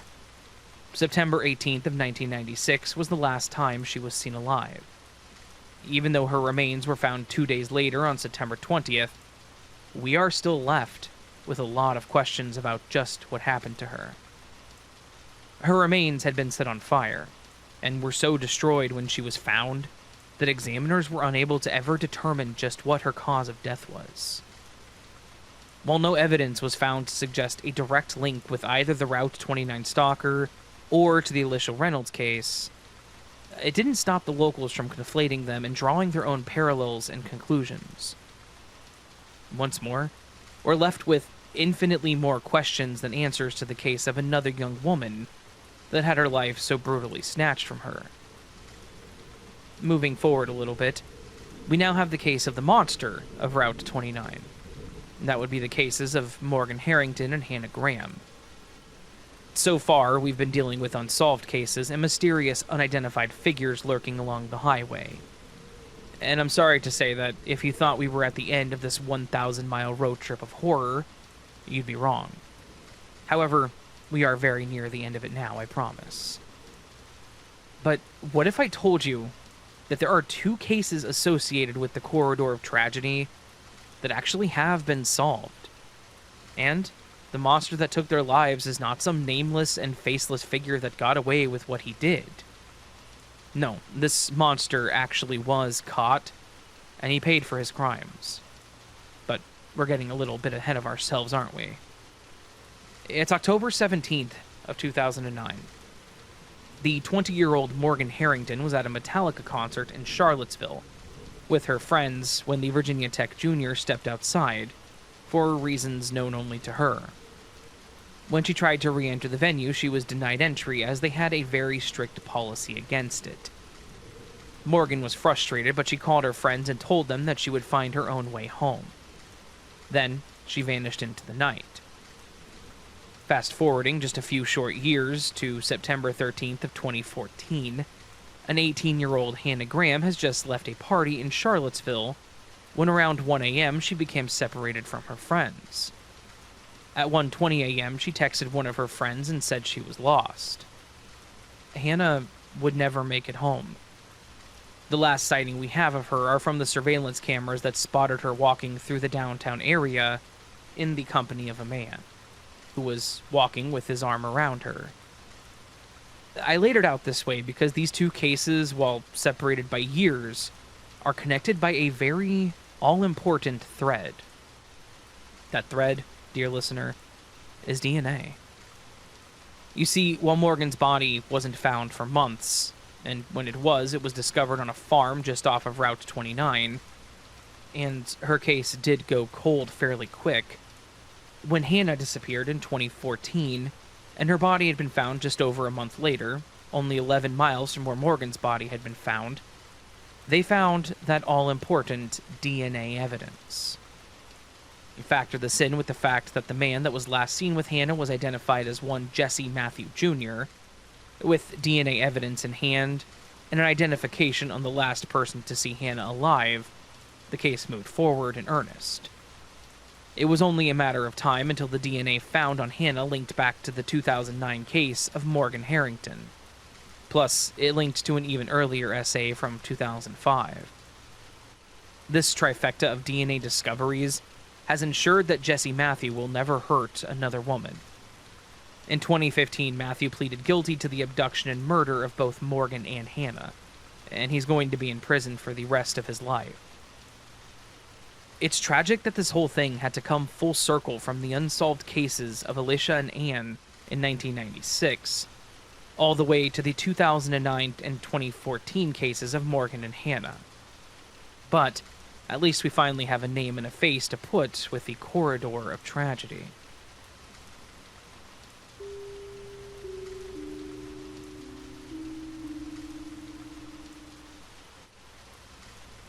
I'm an experienced skier and had been going up until 2015, which is when my story took place. My friend Scott and I had been going on these ski trips for years and always had a lot of fun on them. It was the adrenaline rush for me. I loved being up high in the snow and flying down these mountains. We were in the backcountry of British Columbia. Not the first time either, and Scott and I had checked the avalanche forecast that morning. It was rated as considerable, but we'd skied in those conditions before. The fresh snow from the night before was too tempting. We convinced ourselves that we would stick to safer terrain. That was our first mistake. We were on what seemed like a moderate slope, something we were very familiar with, when I felt and heard this deep sound that every backcountry skier dreads. It was like a whoomp, the sound of a weaker snow layer collapsing. If anyone who reads this skis, you probably know what I'm talking about. The entire slope fractured around us, watching it spread like glass breaking. And Scott was slightly higher up and to my side. I saw him try to ski out of it, and thankfully he made it to the tree. Unfortunately, I wasn't so lucky. The avalanche hit me fast. I had also gone whitewater rafting, so I know the feeling of the violent waves and trying to keep control. But this was different. It was more violent and more chaotic. Before I knew it, I was tumbling and completely disoriented. I didn't even know which way was up, with snow being all around me. It was forcing its way into my mouth, my nose, and even my goggles. I tried to remember my training. Fight to stay to the surface, try to, quote, swim or dig upwards, and most importantly, create an air pocket before the snow settles. Through the fear of breaking my wrist or arm, I managed to get one hand in front of my face as the avalanche slowed. Then everything stopped. The snow around me turned from this soft fluid state to concrete in seconds. I quickly realized that digging my way out of this was not going to happen. I couldn't move at all. My right arm was pinned across my chest, and my left arm was somewhere above my head, I think. At least that's how it felt. I couldn't move my head. I couldn't feel my legs at all. The pressure was insane, like I was wrapped tightly into a full-body cast. One of the most eerie parts of being buried in snow was the silence. I used to love that dead silence after a large snowfall, but not after this experience. After the roar of the avalanche, that's all I was left with. Nothing. Complete darkness and total silence. I tried to scream for help, just a quick one to try and alert Scott or anyone of where I was, but barely a sound came out. There wasn't enough room for my lungs to expand properly. I could feel my breath creating a small space in front of my face where I had managed to cup my hand. However, with each exhale, the moisture from my breath was freezing, making my little air pocket smaller and smaller. I could seriously feel the ice forming on my face and inside my nostrils, wherever there was even the smallest amount of dampness. When you're quite literally stuck in a situation like this, time becomes meaningless. I tried counting seconds but kept losing track. I would start hearing my own heartbeats, or I would try listening for sounds around me. I remembered the training we went through. I knew Scott would activate his beacon and then would search for me, but until and unless he did, I had no way of knowing if he had made it to safety. I mean, what if he had ended up buried too? What if he was injured? Those kinds of thoughts lingered in my head longer than they should have, too. And of course, it was all making the situation worse for me. At least, in my head it was. Between the anxiety, the physical exertion, and most importantly, the limited oxygen, I started having troubles staying conscious. I kept telling myself that I had to stay awake. I didn't have a choice. With hypothermia, you have to stay awake, and I feared that it would set in soon too.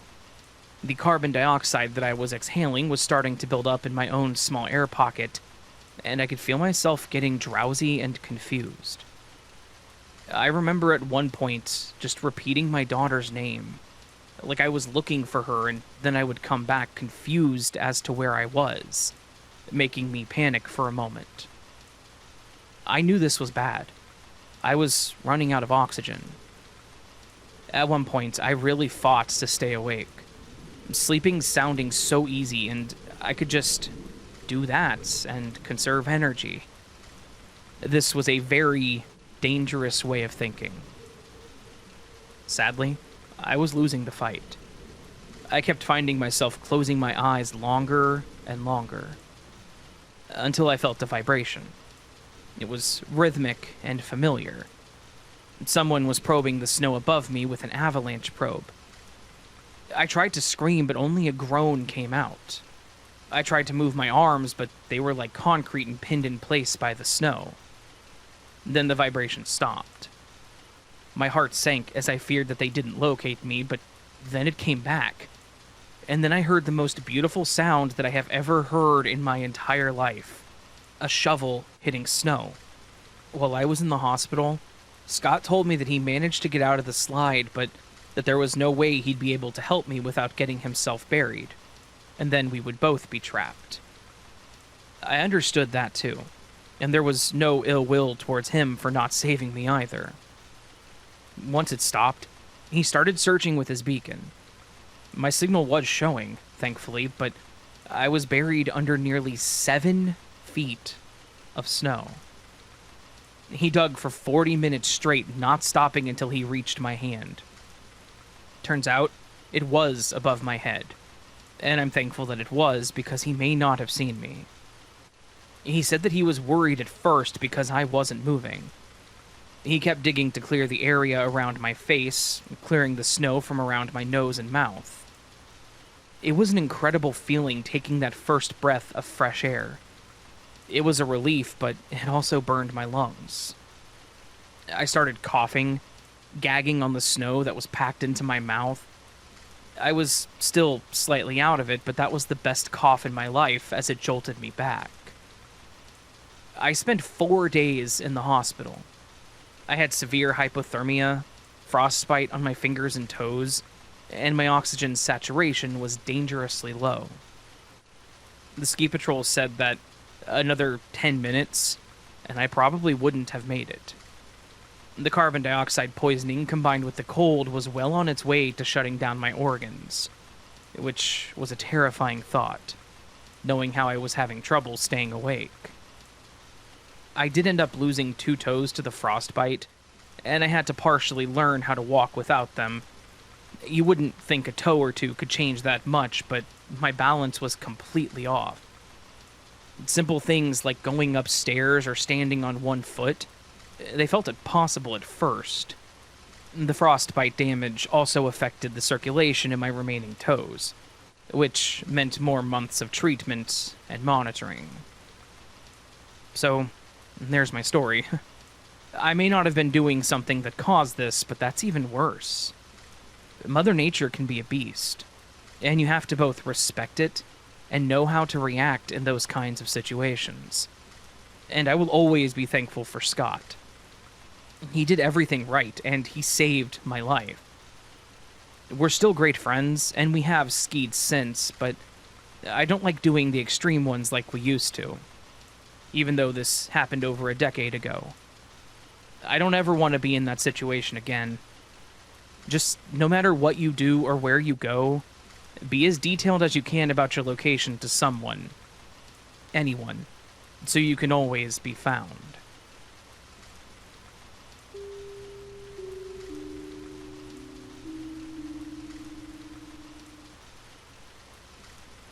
The Snallygaster. And now it's back to something a bit more lighthearted than Murder Highway. Though it's still going to be just as weird. Instead of human monsters, let's look into the lore of something a bit more supernatural and unexplained. Our story would start circa 1700, when German immigrants began telling stories of the Schnellergeist, or the Quick Spirit. Over time, this name was gradually changed to the Snallygaster, which is just some fun etymology to think about. The creature itself is often described as a flying beast with massive wings, claws of steel, and the beak of a bird. Often it is described as having only a single large crimson eye. And other times still, the descriptions get really weird and mention things like tentacles coming from the mouth of the beast. However, if we really want to get a look at the version of the Snallygaster that most persists today, we have to factor in some of the lost lore of the beast and talk about that period post-Civil War, when the freedmen were setting up communities in places they had once been forbidden from living. This period definitely helped build the reputation of the Schnellergeist, and almost certainly helped morph the name into the modern Snallygaster. But we still have just a ways to go in this little slice of Virginia culture pie. Because the Snallygaster isn't just something that exists way back when. The creature actually has a legacy that stretches into the 20th century. In 1909, the Snallygaster found itself newspaper famous when papers in Frederick County, Maryland, various papers in Virginia, and even one in D.C. began to run stories about the creature. They ran with the whole monster flying creature with huge wings, sharp beak, and crimson red eye description. Depending on which article you read from what newspaper, you could be told that the creature screeched like a locomotive whistle, while another article would talk about the beast draining blood from the livestock in the area. And the stories only got more and more sensational as more newspapers printed them, and more people began sharing their own stories about the creature. People reported seeing it flying over railroad tracks, perching on barns, and even allegedly laying eggs the size of barrels. There was even a story that someone had watched it snatch up a man and drain him of blood. The stories ultimately ended up being spread so far and wide that it was even rumored that President Teddy Roosevelt was going to postpone an African safari in order to go hunt the creature himself. And I know what you're all thinking, probably even Raven at this point, possibly. Tom, these all sound like made-up daily news tabloid-level stuff. And you would be absolutely correct, because they are. Much later on, an editor at the Frederick County Register and a reporter, George Roderick and Ralph Wolf, respectively, admitted that they had completely cooked up the stories on their own in order to increase circulation of their paper. And it worked. Sales skyrocketed. And they not only helped their own paper, but multiple others in the process.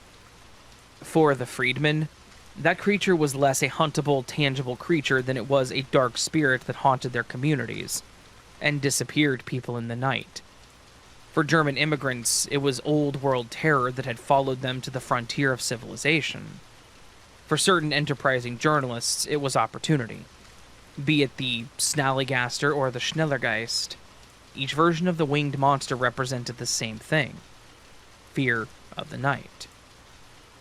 But why end yet another section on such a dark and existential note?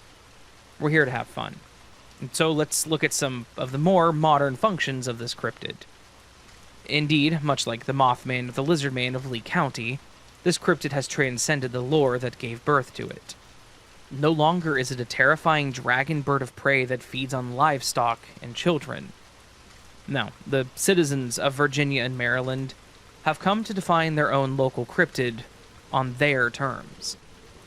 Now, instead of spending nights draining life from hapless farm animals or unwary humans, this cryptid actually breathes life into the local communities. The snallygaster has become something of a celebrity mascot for Virginia and Maryland. From beer festivals to quirky ice cream flavors, I think it can be said that the snallygaster is definitely fully rooted in American culture now. Because, like so many, the snallygaster has moved into the greatest American pastime of all. Merchandising, of course.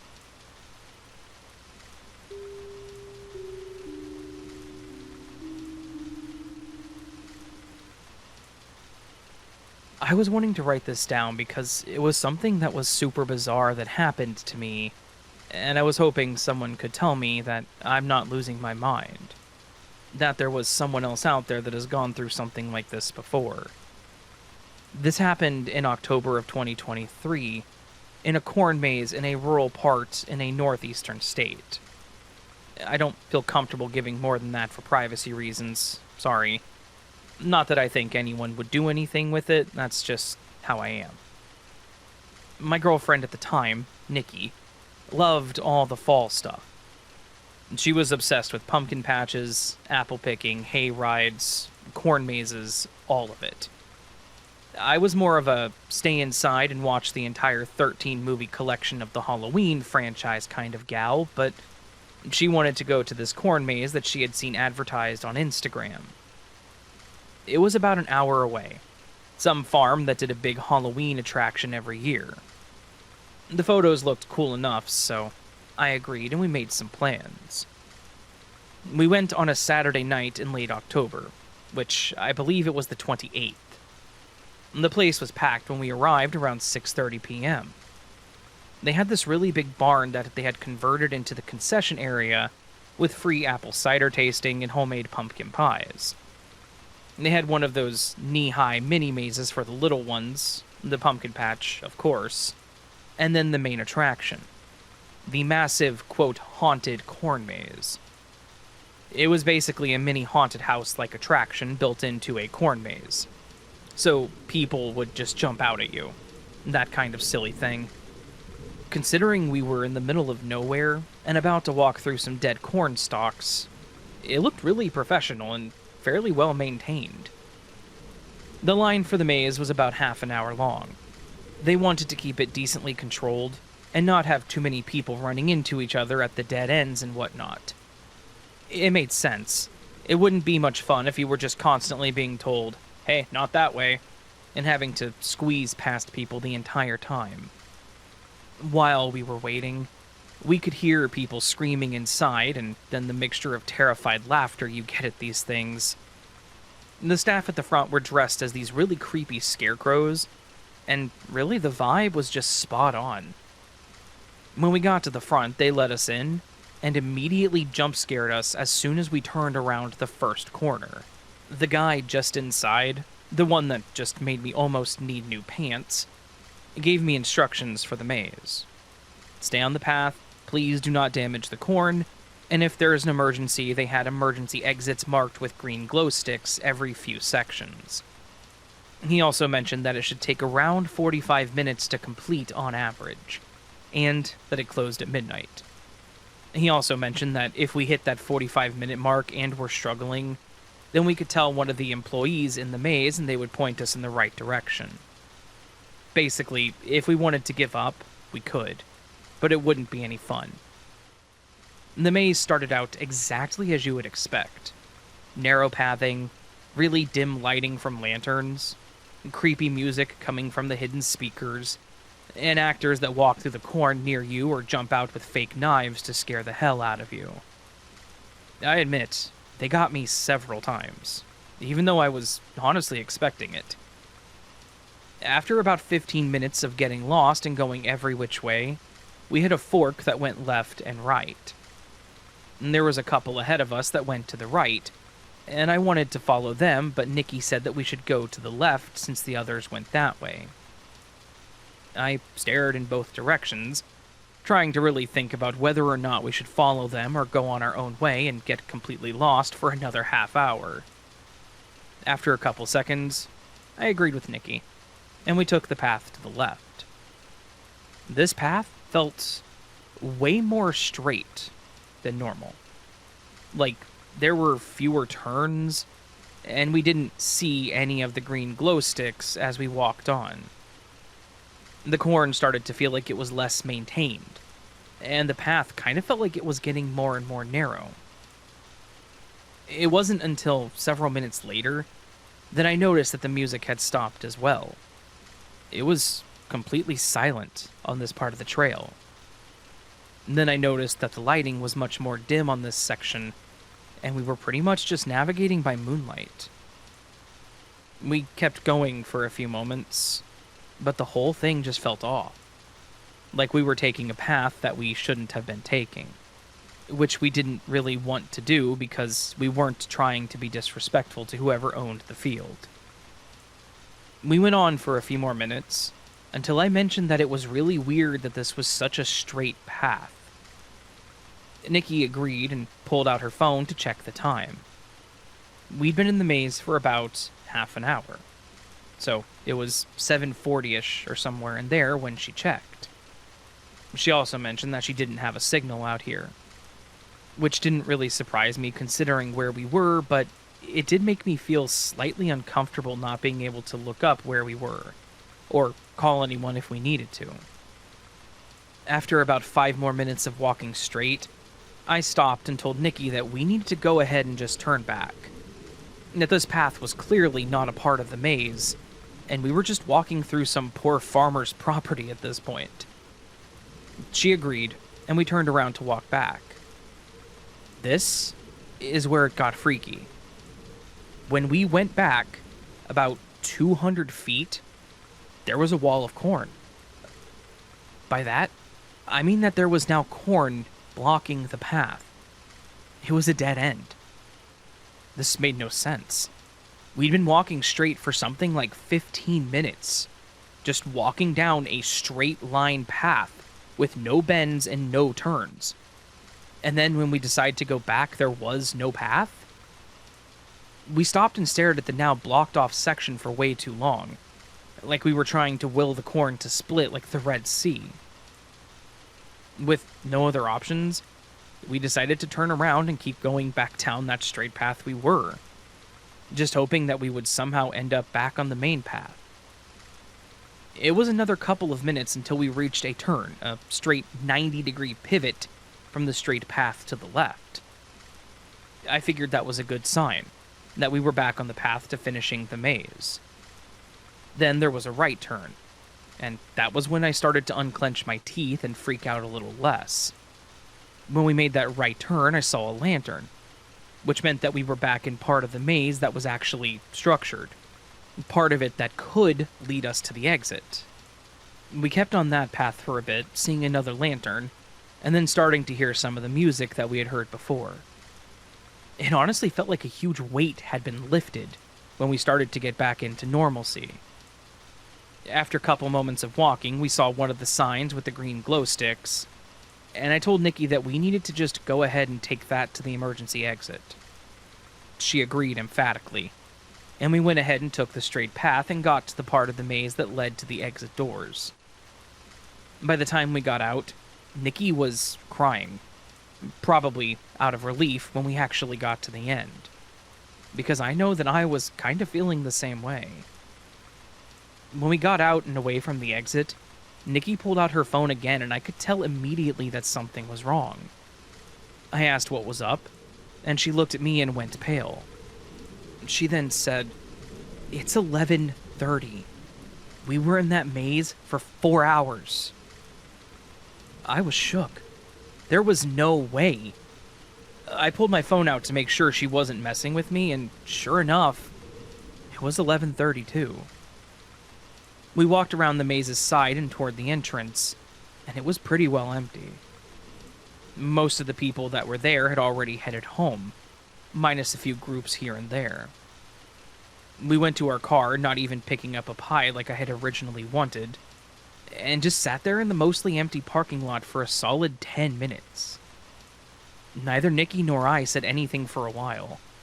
We both were just absorbing the whole thing and trying to think it through, I guess. I spoke up first and asked, "That was all weird, right? Like, none of that makes any sense?" She sort of nodded, and that was pretty much it. Somehow, we ended up on a path of the maze that went straight for, well, a long time, and when we went to turn back, it was a dead end. And within what felt like nothing more than 30 minutes, we'd somehow lost the entire night. 4 full hours were gone. There was no way we were on that straight trail for 4 hours. There was no way we spent 4 full hours walking around that maze. And when we checked the time the first time, it had only been around 30 minutes, so honestly, none of this makes sense. We never talked about it much after that night. I think we were both just freaked out to the point that talking about it kind of felt pointless. We broke up a few months later for unrelated reasons, but up to the end, it was just a conversation that we never had. I can honestly say that since that night, I have never as much as looked at a corn maze again. If anyone has experienced anything similar at a corn maze, I would love to know, because this whole thing really ruined them for me. And, to be honest, it kind of ruined the entire Halloween season for me overall.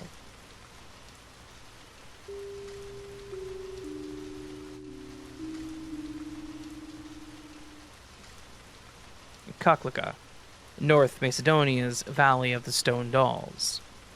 Yes, this is our second stop in the Balkans for several reasons. Let me, that's Tom saying that, don my sociologist/anthropologist hat for a moment. The Balkans is the definition of a melting pot, and so many cultures and histories exist in this one little region. Think of the Balkans like New York City, and the various countries that exist therein are the boroughs.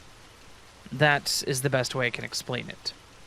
The Balkans is a land that the Greeks were in, then the Romans marched through, and the Ottoman Empire, of course, held sway for centuries.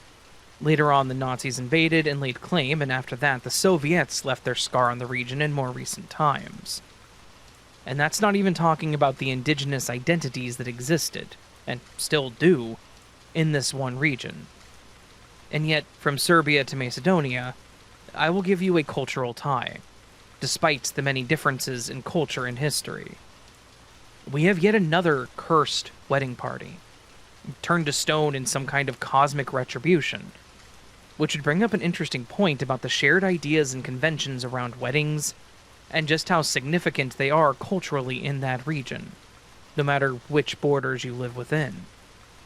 This makes some of the most unsettling and ominous myths, these cautionary tales, so relevant.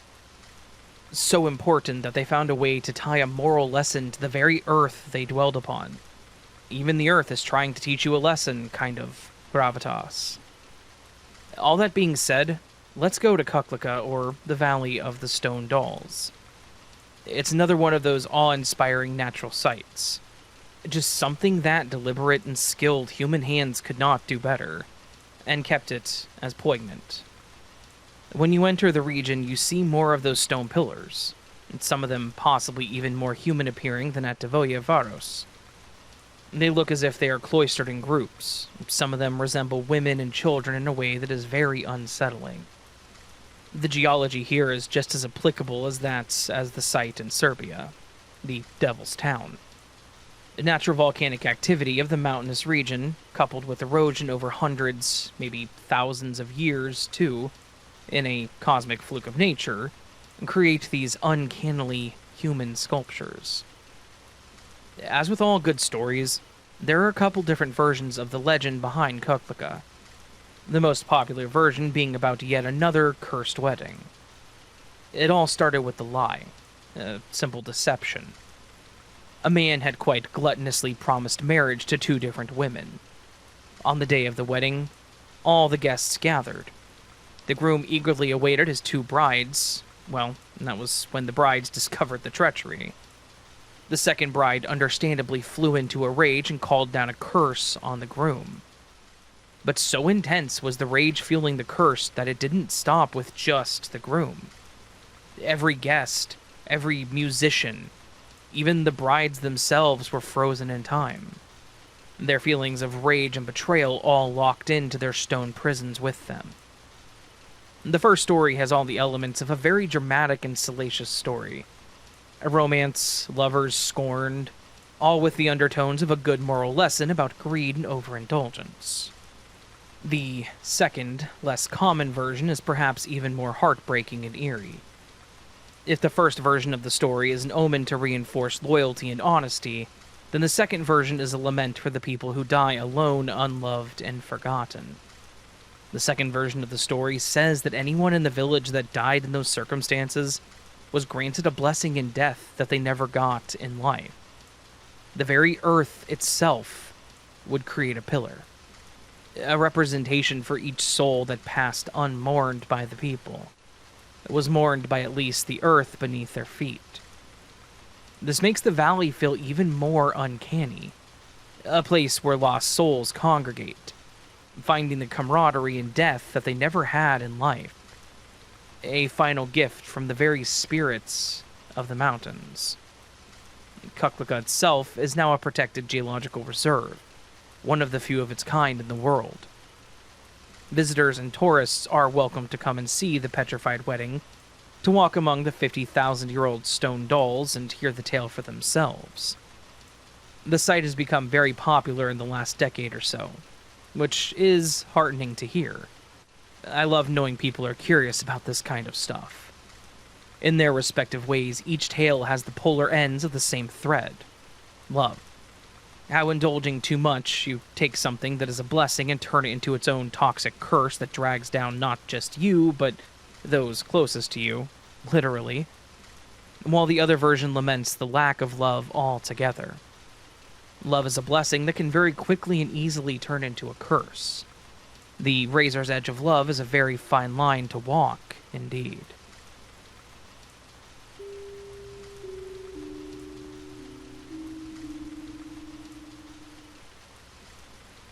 Fengdu, China's ghost city. Time now to go deep into China. We've explored the Balkans and some more naturally occurring sites that are considered to be cursed, so let's see if we can find a site that's a bit more man-made. Along the Yangtze River in Ming Mountain lies a city that is more than just a creepy or haunted place.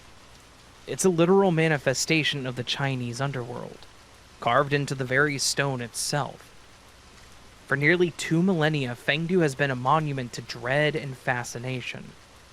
There are Taoist and Buddhist temples that draw many people to the site to observe their rituals and religious rites. During the later Han Dynasty, there were 2 important court figures that would make a pilgrimage to the site to practice Taoist rituals. Their names were, and I sincerely apologize for any mispronunciations, Yin Changsheng and Wang Fengping. When these 2 well-known men both died at some point, their names became fused into Yin Wang, a name that literally meant the King of Hell.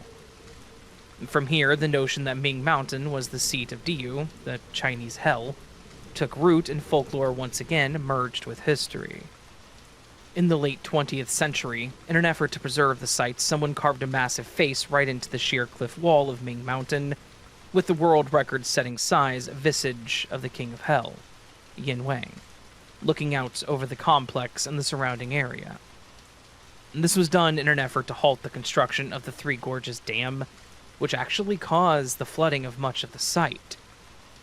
While a lot of things were lost to the flood and are now submerged, it is still an absolutely breathtaking sight. One of the first truly creepy things one would encounter on a trip there would be Guimenguan, the Gates of Hell.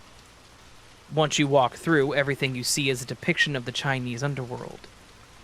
According to Chinese legends, this is the road one must walk down after death. The trek would be guided by underworld guardians, the road itself lined with demons who silently watched and took note of the sins of those walking the path, which are actually depicted by statues flanking either side as you walk down it. Past the Guan, you would encounter a rather famous narrow stone bridge over the gorge. That's the Bridge of Helplessness, Nai He Chao.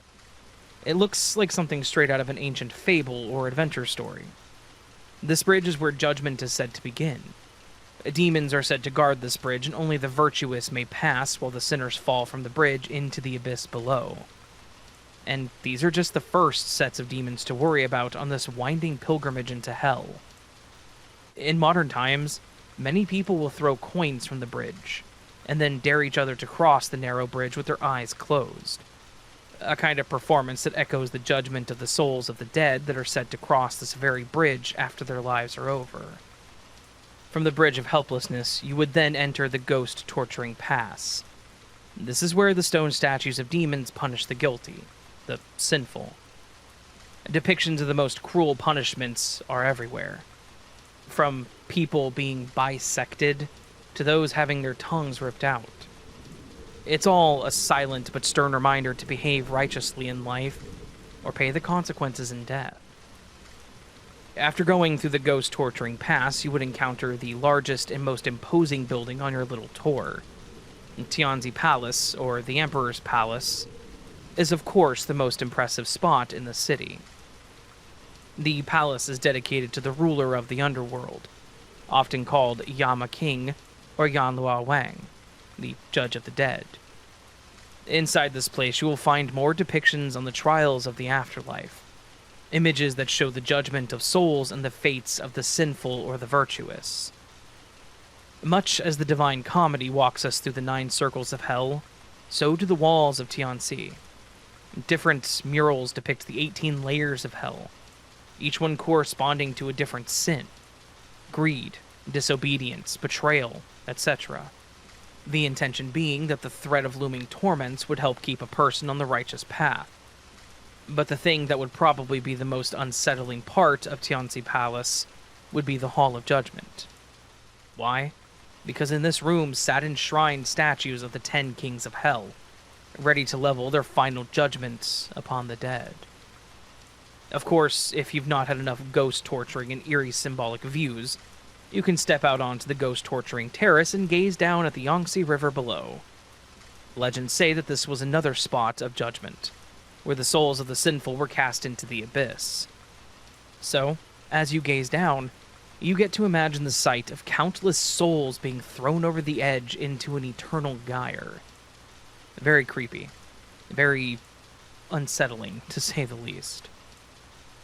While what has not been lost of Fengdu is impressive and absolutely beautiful, seriously, look up some pictures of the place, it is a true travesty that so much of it has been submerged.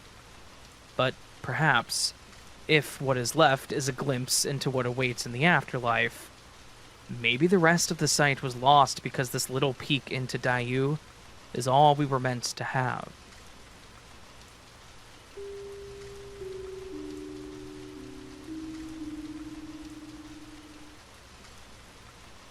I'm still honestly not completely sure how to process this story, even all these years later.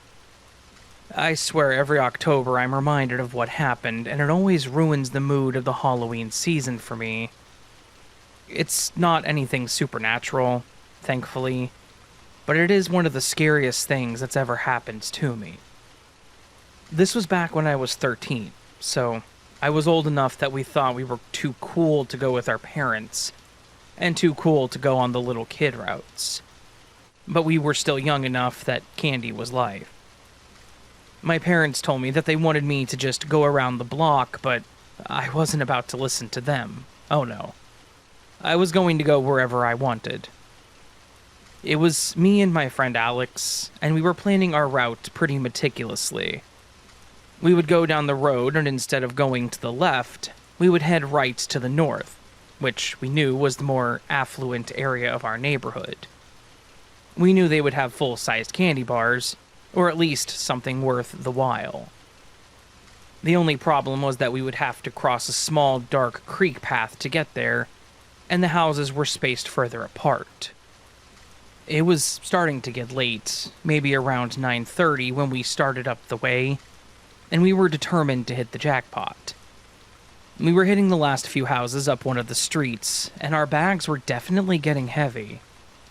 My costume was starting to annoy me, my mask was making me sweaty, and the shirt was making me itchy. I was dressed as Ghostface. We also started to notice that some of the houses up the way were turning their lights off, so it was hitting a point where we needed to finish what we were doing and head back.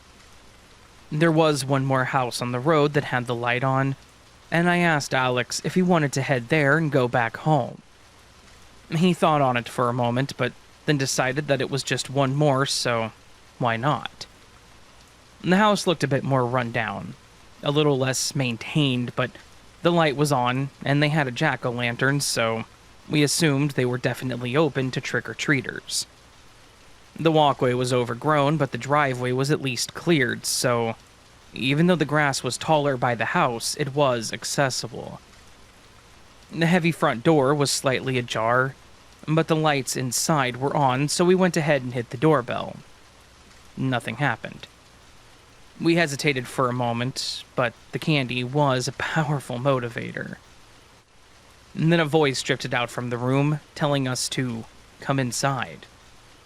That wasn't quite what we expected, nor what we planned, but I pushed the door open a little bit to look into the house.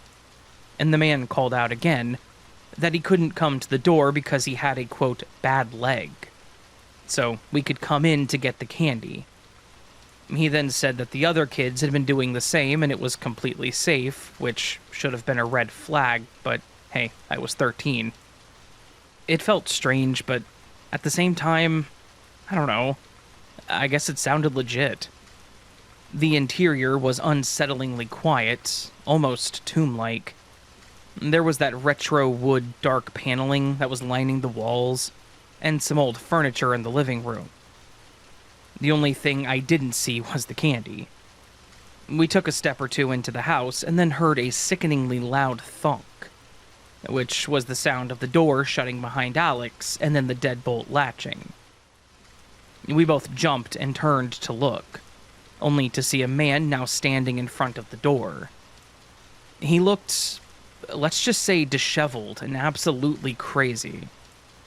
He wasn't an old man with a bad knee. He was a thin, lanky dude with wiry hair and an intense stare behind thick glasses. He wasn't dressed up. This wasn't some prank that he was pulling on us for the holiday. He was now blocking our way out of the house. The blood drained out of my face. Alex froze instantly. The man directed us toward another room, motioning toward the kitchen, saying that we needed to, quote, just listen to him and he wouldn't hurt us. He didn't yell or really threaten us, and that unnerving calmness almost made the situation that much worse. It was like he was detached from the situation. Like he was trying to keep what was essentially a kidnapping of two young teenage boys out of his mind, so he could do what he wanted to do. I looked at Alex, and the pure, raw fear in his eyes was the catalyst that pushed me past my own paralyzing panic. The living room was small, and moving into the kitchen meant moving deeper into the house. We couldn't do that. We had to figure out how the heck to get out of the house immediately. Alex was closest to the man, and the man was getting frustrated that we weren't moving like he asked us to. As the man reached out to grab Alex, Alex screeched and flinched, stumbling into a rickety table near the wall. The table, which held a ceramic lamp and a couple of thick books, went down with a deafening crash. The noise, especially in that silent and dust-filled house, was immense. The man freaked out, yelling about how we broke his lamp, his composure shattering instantly. His head whipped around to the sound, and with that moment of him being distracted, I threw the entire weight of my body into him, knocking him off his feet. He went down, bashing his head against the wall and falling to the floor. This was our only chance, and I had to not give a damn about whether or not I caused that man serious injury. He hit his head against the wall pretty hard. I immediately turned toward the door and told Alex to come on and unlocked it. The two of us ran out of the house and down the driveway, turning down the road and booked it as fast as we could away from that man. We took the creek path and we got back to the main road that would lead to our neighborhood before we took a couple of moments to catch our breath.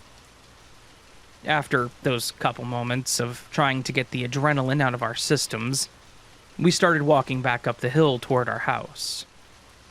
Thankfully, we weren't being chased. The man wasn't behind us, and we somehow managed to keep our bags of candy. So, we got out of the situation relatively unscathed. I know that nothing happened to us beyond the man locking us in the house and telling us to go into the dark, empty room, and I'm assuming that he had very nefarious intent. I don't know what he was really planning to do with us, or why he wanted to kidnap us there, but it certainly scared the hell out of me, because it was not a situation to be in. If anyone is curious, no, we didn't tell our parents about it, and yes, I regret that. I hate to think that the man could have gotten another kid in the house and done what he wanted. But we were dumb kids and we were more worried about getting into trouble than telling our parents about it. Hopefully he took a lesson from my tackle and didn't try it again, because I know that I did some damage. This happened a long time ago, so there's really no reason in dwelling on it anymore, but it did teach me that, when I had my own kid, I didn't let him go anywhere on his own until he was old enough by my personal standards, and he had a cell phone with him. Yes, that is a bit clingy, I know, but this event was seared into my mind enough to influence how I parented. Anyways, thanks for reading, Raven, and I hope you have a very happy Halloween.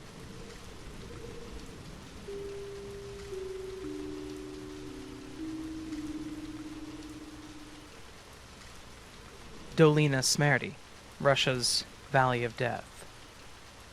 In Russia's far east, just beyond the icy grips of Siberia, lies the volcanic Kamchatka Peninsula. It's a very beautiful, rugged wilderness that only the hardiest of beasts, and the bravest and the most resilient of people, choose to call home. Many indigenous tribes still live there, adhering to their old ways and continuing the nomadic lifestyle they have known for generations. Indeed, here in the far east, time itself ceases to move forward. The land and the ways of its people and animals unchanged for millennia. But here in the far-flung wilderness, there is, of course, a place that even the local tribes stay clear of. And not just humans, but the very wildlife of the land has learned to steer clear of. The Valley of Death. With a name straight out of a horror film or novel, upon looking into the stories about it, you quickly learn that the name is not hyperbolic. It's not just a clever stab at naming. The Valley of Death, or Dolina Smrti, is a moniker that it has earned countless times over. The desolate gorge lies in the shadows of the Kikpinich volcano. From a distance, it looks peaceful and even idyllic, with ancient rocks, lush mosses, and beautiful hot springs that fill the air with their welcoming steam. It kind of looks like the place that would be the ultimate destination for an epic fantasy story. But remember, in life, looks can be incredibly deceiving. For this lush valley refuses to be touched by the hands of man. So determined is it to remain a timeless symbol of untouched nature that even the very animals that would call this utopia home cannot venture into it. This is very much a case where it feels like the Earth itself has taken naturally occurring phenomena and weaponized it against all living beings, human and animal alike. As I've mentioned, the Kamchatka Peninsula itself is very volcanic. It's dotted by volcanoes like little fingers jutting into the sky. And if you remember, I said that Dolina Smrti exists at the base of a volcano. What this of course means is that the air itself becomes toxic the closer you get to the gorge. The very ground beneath your feet pumps noxious gases like hydrogen sulfide, which is that rotten egg smell. In small doses, it can irritate your eyes, nose, and throat, and in larger doses becomes a deadly neurotoxin that paralyzes the respiratory system. To this mix, add just a little carbon dioxide to make it even harder to breathe. While the carbon dioxide displaces the oxygen in the air, the hydrogen sulfide sabotages your body's ability to utilize what little oxygen is left. These gases collecting in deadly invisible pockets are what have given Dolina Smerti its name. Small animals that dare wander inside can be found dead within minutes. Birds overhead that fly too close to the gorge will drop dead from the sky. Larger animals like bears will be found as if frozen in mid-stride. Insects will vanish entirely in the Gorge of Demise.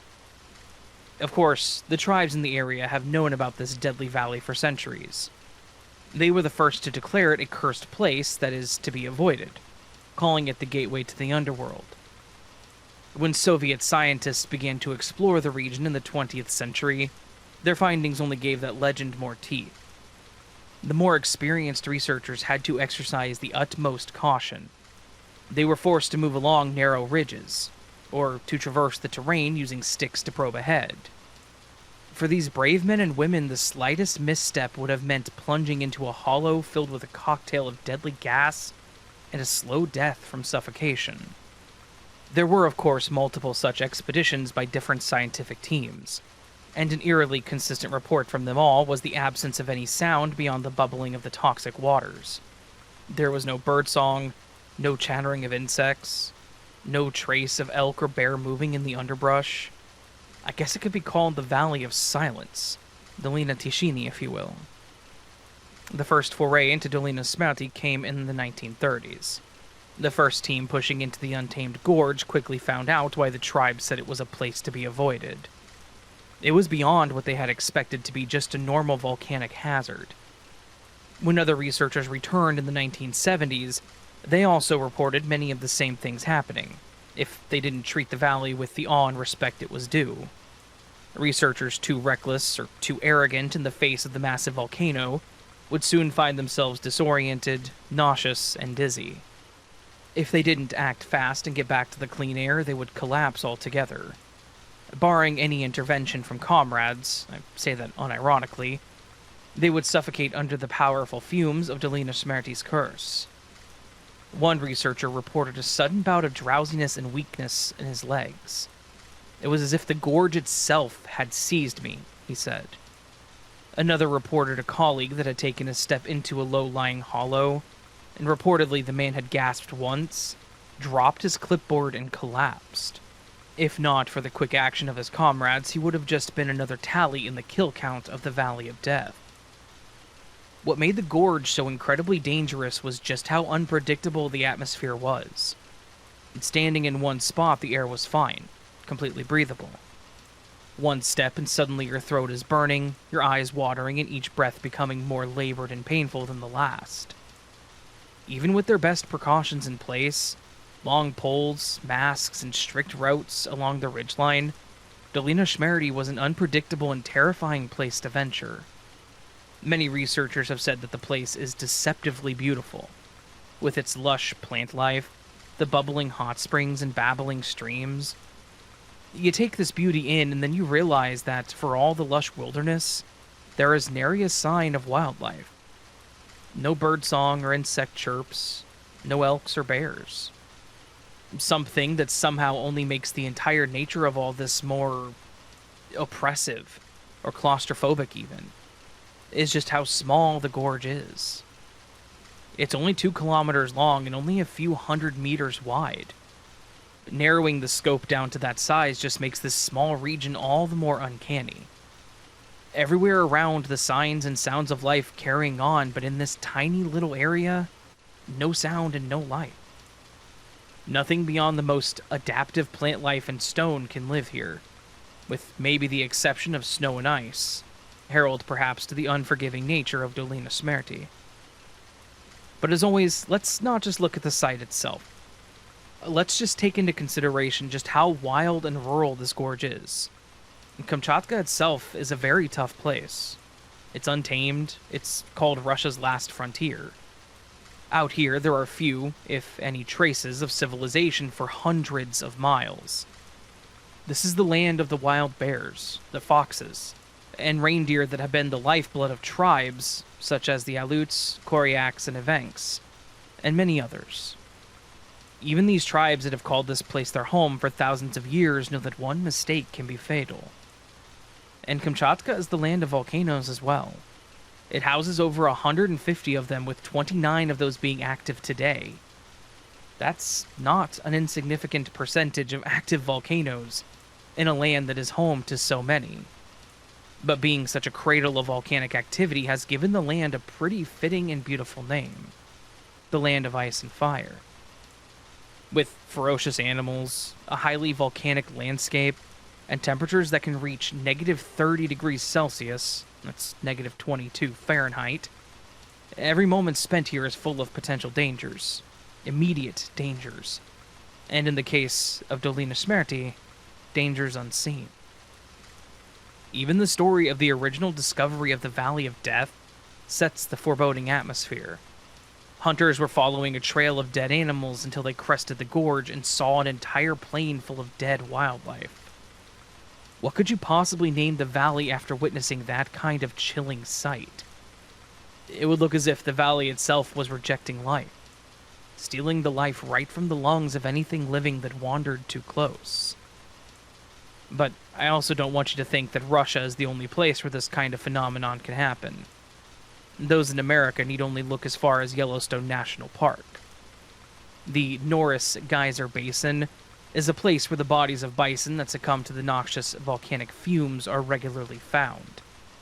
In Cameroon, at Lake Nyos, in 1986, noxious volcanic gases suffocated entire villages. If anything, maybe Dolina Smerty is one of the tamer death valleys, which, given its incredibly far-flung and wild location, is very ironic.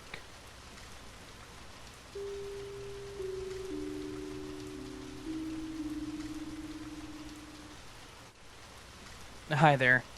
I thought you might be interested in a few experiences that I had as a haunted house actress.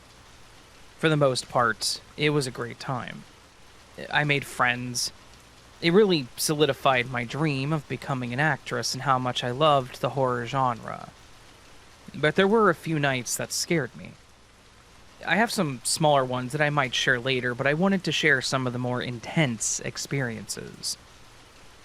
I worked at a pretty well-known haunted house for 4 years in a row, from 2007 to 2010. I won't say which one or which state, because I know they've had some issues before, legally, so I'm going to keep this as anonymous as possible. They made you sign a waiver before entering about risk, and also because this was a full-contact place, within reason, of course. The actors could touch you. They could pull you around or gently push you. Because of what we were allowed to do as actors, and the intensity of the experience, we also had age requirements. You had to be 18 or older to enter.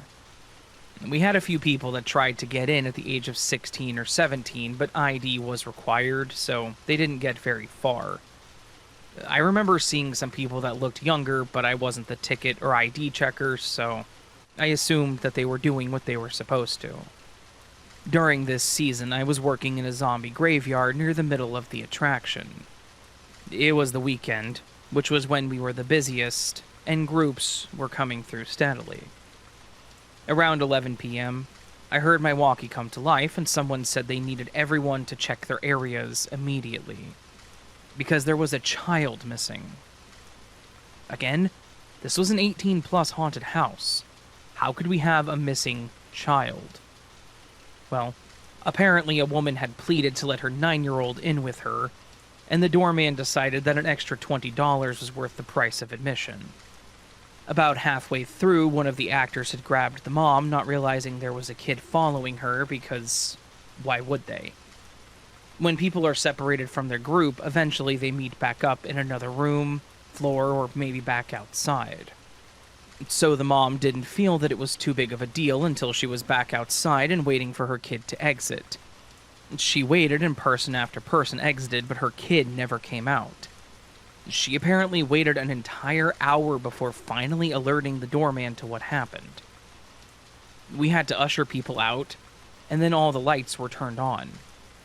Every single one of us started searching our sections, calling out one by one that we were clear. We were calling out for him, looking behind props, checking crevices, but the kid was nowhere to be found. We actually had to call the police in at that point. They came in with flashlights and started a more thorough sweep. The guests were being grouped into one area and not allowed to leave. All of us actors were told to remain at our stations as they walked through. I remember personally feeling awful. This happened the first year that I worked there, and I felt like I should have spotted this kid and stopped them to make sure they got out safely. The fact that we couldn't find him worried me even more. Did someone else spot the kid and snatch him? Was he taken by one of the people that left right after we shut down? The owner didn't think to keep everyone where they were, so before the police arrived, multiple groups had already left, and I was fearing for this child's safety. As the police searched, I heard someone talking through a walkie on my floor, and the officer there quickly walked off.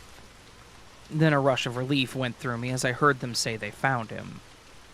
He had been nearly trampled over by people. He crawled along a wall until he found a false wall that we had put up. The area behind it was used for storage. He managed to pull it out enough to crawl behind it. He found a tub and crawled inside of that, staying in the fetal position. The poor kid had wet himself, understandably, and nearly cried himself to sleep, with his hands clamped over his ears, which is why he didn't respond to us calling out his name.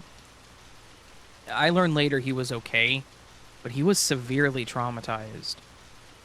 This kid didn't understand what was going on. He saw horrifying scenes. His mom was pulled away from him, and he was walked over. For all he knew, he was in danger and he had to hide to save himself. And his mom actually brought him here, instead of just leaving him at home. I was relieved he was found, but it could have been so much worse. He could have been kidnapped or severely injured. I told myself that if I continued to work there, I needed to try to pay more attention to my surroundings and look out for people breaking the rules like that. The next event happened in 2009. It was the week of Halloween and we were packed, running at full capacity. They were having to force breaks in groups to give us time to reset and to rest as well, which happened less and less as the season went on. I was in the butcher shop section this time, which was always popular.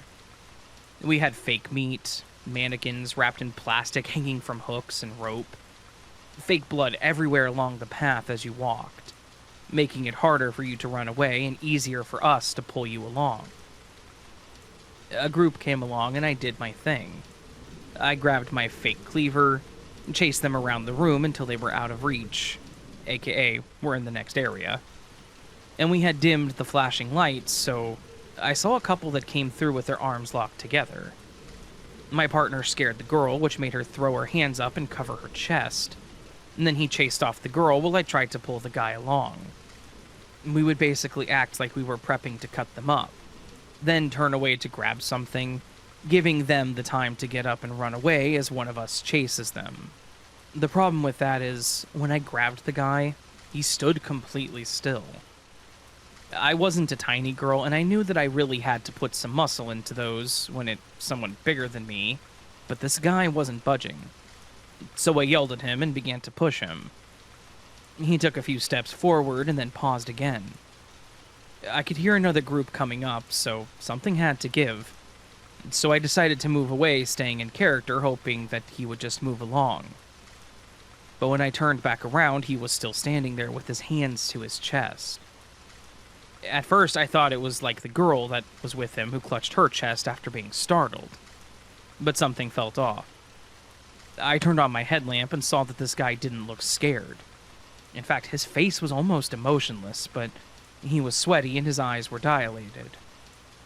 He said something that I couldn't make out with all the noise around me, so I got closer, and that's when I heard him say, "I can't breathe." I immediately pulled off my mask, hit the emergency switch that basically turns on all the lights in the room, and then ran back toward him to ask what was wrong. I didn't get to finish my sentence before the man fell forward onto me. Thankfully, I was able to break his fall because, otherwise, He would have bashed his head into the counter that we used as the butcher table. But as he lied on the floor, I could tell that he was having trouble breathing, and still he was clutching his chest. The first thing that came to mind was that this man was having a heart attack in the middle of a haunted house. What the hell were we supposed to do? I called out to my partner, telling them that we had an emergency, and he called for help. The girl with him came back running to our room and screaming. Everything happened so fast after that.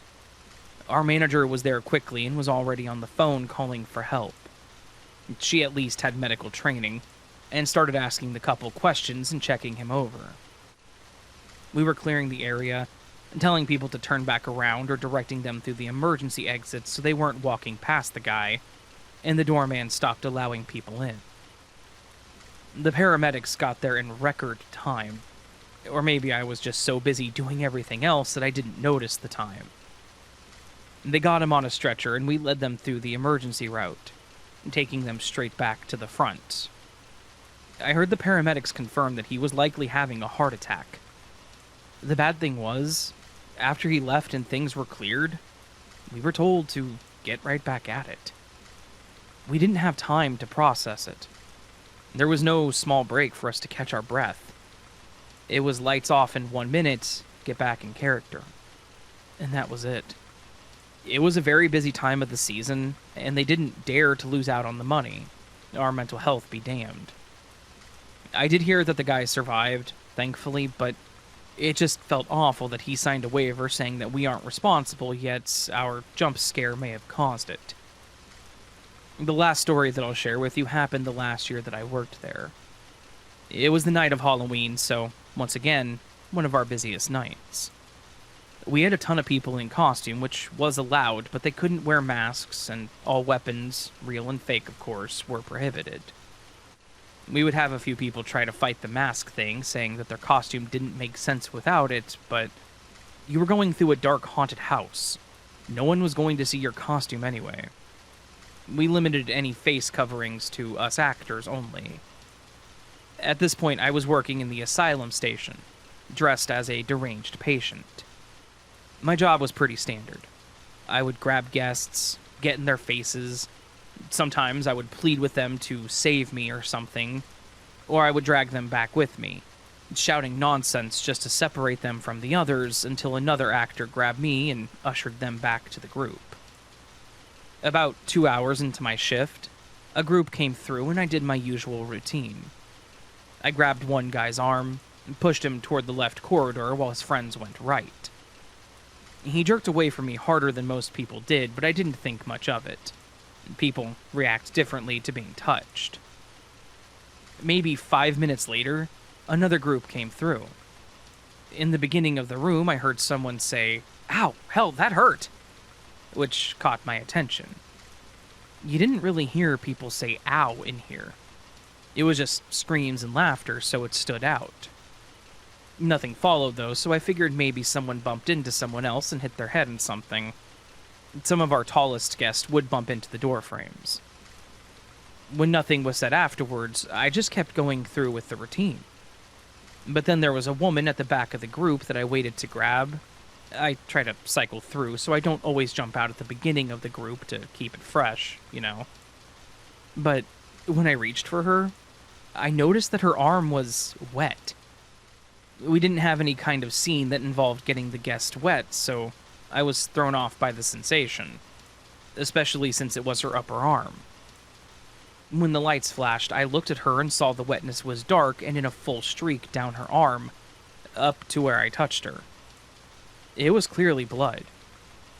I broke character and mentioned that she was bleeding and then asked if she was okay.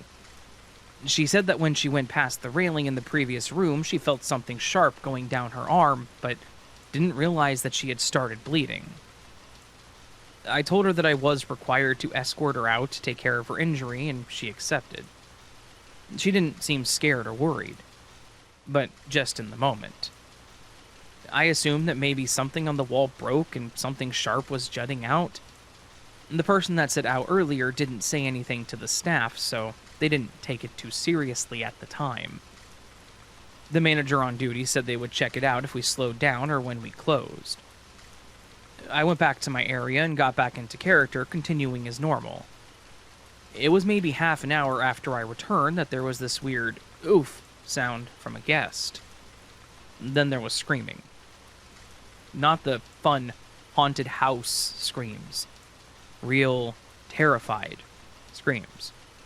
The kind that make your hair stand straight up. People were running straight by us, not stopping to experience the moment. They were running in fight or flight mode. I was frozen in place, trying to figure out what was going on.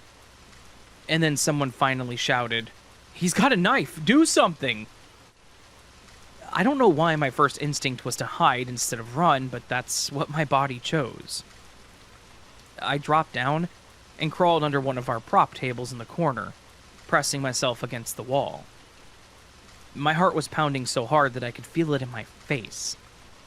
I watched feet running past until someone fell near my hiding spot. It was one of my coworkers. She was working in the room right before mine, and I could hear her crying. I grabbed her arm, and she screamed, and I tried to calm her down. She finally realized who I was, and then she crawled under the table and huddled under it with me. We sat there silently, both shaking. I don't know what she witnessed, but with how terrified she was, it only made me panic more. What the hell had happened out there? We stayed there for the longest time until we didn't see anyone coming through for several minutes. We got up and cautiously walked toward the emergency exit. As we walked out, she explained what she had seen. She said the person shouting about the knife was in her station, so she hit the lights. She saw a guy standing in the room holding a large knife. How the hell did he get that inside? She said he looked at her when she hit the lights and just looked so angry.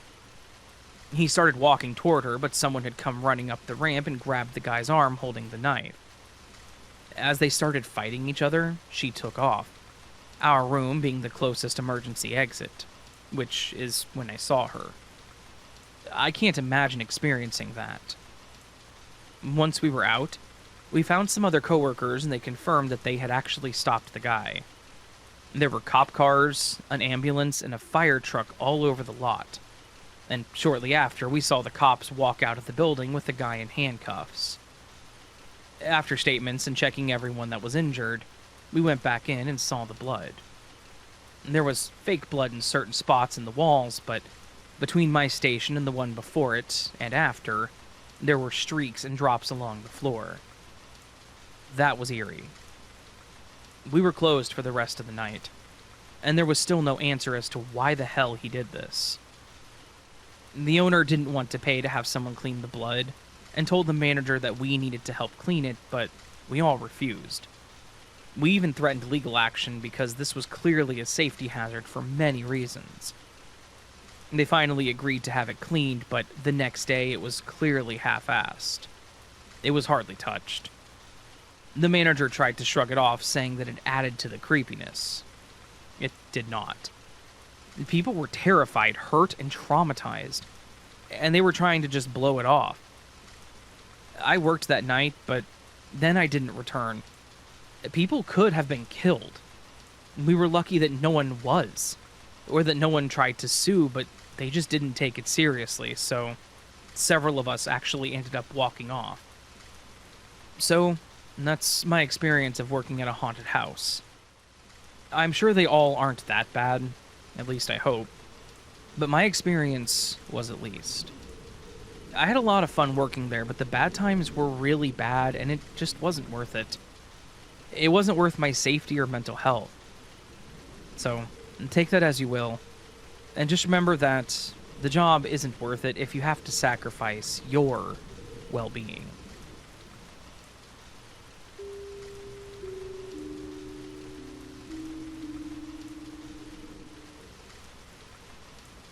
The Shrine of Tairo no Masakado. At last, my friends, it's time for what is going to be the main event of our little trip around the world. I saved this one for the very last, specifically because, well, there's a lot here. It's really a spectacular story, but it does need a certain level of context. It may feel a bit history-heavy at first, but bear with me. And I promise the story is well worth it, and the historical context is key. Back in the Heian era, the Fujiwara clan had a pretty firm hold on all Japanese political power. They controlled who was the emperor, told him just what he was allowed to have say over, which was little more than what ceremonial garb to wear to court. But emperors, as they are wont to do, would have multiple children, with multiple women. In any kind of monarchical system, you can see why this would potentially be a huge problem come time to decide a successor. In an effort to curb these kinds of conflicts, the emperor took a bunch of his sons and basically illegitimized them in regards to ever actually sitting on the throne, but he gave them something else. He gave them a noble name, a title, handed them some land and said, go have fun with that. But of course, this did turn out to be one of those double-edged swords in the long run. The Taira clan, the perfect embodiment of how this could go drastically wrong. The Taira were one of two clans created by the Emperor to help sort out those inconvenient children. The other clan is the Minamoto clan. Now, in the Heian period, the political heart of Japan was still in Kyoto. It was the hub of all major political activity within the empire, the area known as the Kanto Plains, where modern-day Tokyo exists, was a far-flung remote outpost to the imperial court. It was a very wide-open plain, but everything was so isolated, with the various villages becoming fewer and fewer the further you went. In short, it was the perfect place to send some illegitimized heir that you thought just might be trouble later on, such as how the Taira clan found a sect of themselves out in the plains. I'm not saying there was no civilization by any means. This wasn't a lifeless hellscape. It was just so rural and removed from the seat of power, and at this time had a much, much lower population density than places further to the west. And something that kind of makes the story of Taira no Masakado even more interesting is we only have a third to half of his story. The Shimonki is one of the oldest surviving war manuscripts we have, predating the much better known Heike Monogatari by 2 centuries. The Shomonki is a war tale, or Gunki Monogatari, and it doesn't offer us a complete view at Masakado's life. In fact, if you were to pick up the Shimonki and try to read it, it would feel as if you were dropped right in the middle of Act 2. Not even the start of Act 2. Right in the middle of it. Taira no Masakado is presented to us as a fully fleshed out, fully grown man with land rights, and a respectable title. His misfortune, as it were, all began over a marriage dispute. He was marrying another Taira from another branch of the family. His cousin, actually. And the dispute arose when his uncle demanded that his daughter remain in their household, and Masakado should be the one to move in with them. This sounds like a very silly thing, but in the Heian period, and for much of Japan's history, this had huge social implications. In a marriage such as this, whichever one of the couple had the higher social standing is the household where the couple would reside. Masakado thought that he was higher on the social pole, and the notion of having to move into his wife's household was an insult to him, whereas the reverse was an insult to his uncle. Now, Masakado's story is one of escalation, if nothing else. What started as a petty family disagreement was soon spilling out onto the battlefield, as Masakado and his uncle literally went to war over this. Ultimately, Masakado killed his uncle and many of his most loyal retainers in the process. But as the ripples of this internal family war radiated out, soon much of the Kanto region was plunged into the chaos that would mark much of the country's history from the Heian period onward. But by the time things reached their zenith, Masakado had been fighting and killing other members of the Taira clan, members of the Minamoto clan, and any of their vassals that stood against him. These battles definitely cemented Masakado's reputation as a man not to be crossed. He expanded his influence and put his own allies in the position left vacant by the men he was developing quite the talent for killing. It wasn't long until the imperial court, who were dealing with another rebellion right on their doorstep, in the form of a disgruntled Fujiwara, and the bands of pirates he had enlisted as a fighting force, took notice of what was happening in Kanto. Masakado was summoned to Kyoto and chastised, then sent on his way. He was a frontier problem, and they had more pressing issues brewing out in the waters around modern-day Osaka.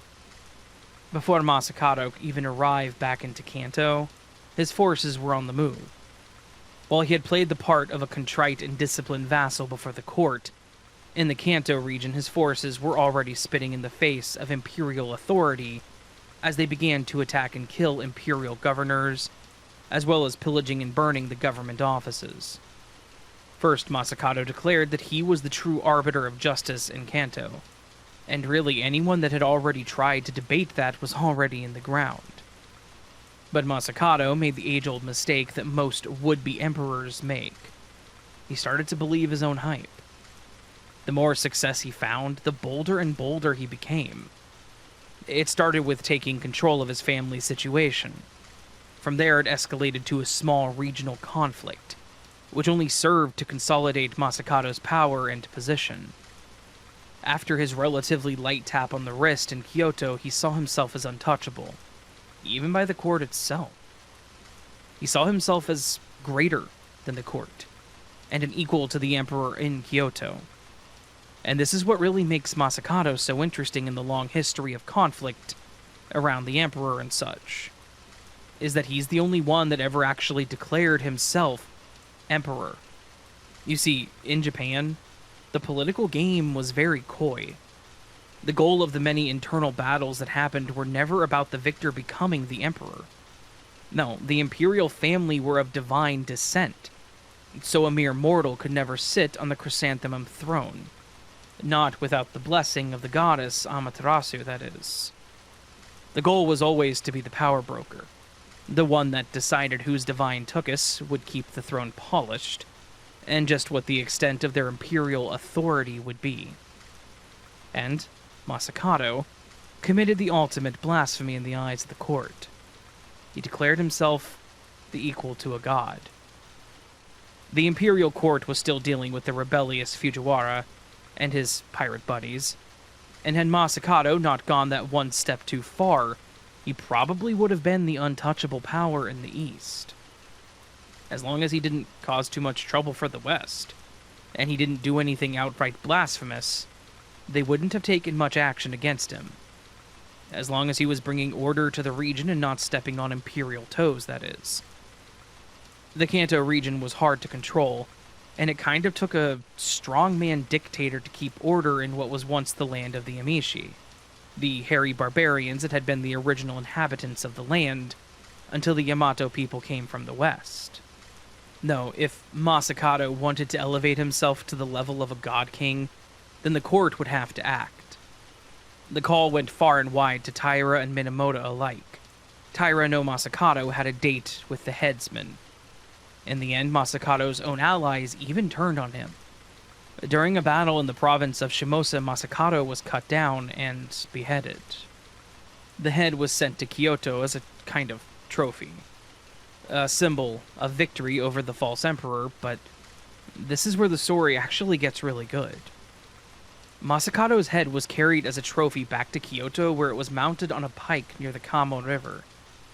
It was meant to rot in the sun, a symbol that the rebellion in the east, too, was dead and rotting in memory. But Masakado's head did not rot. For months, it sat on a pike as fresh as the day it was severed from its owner.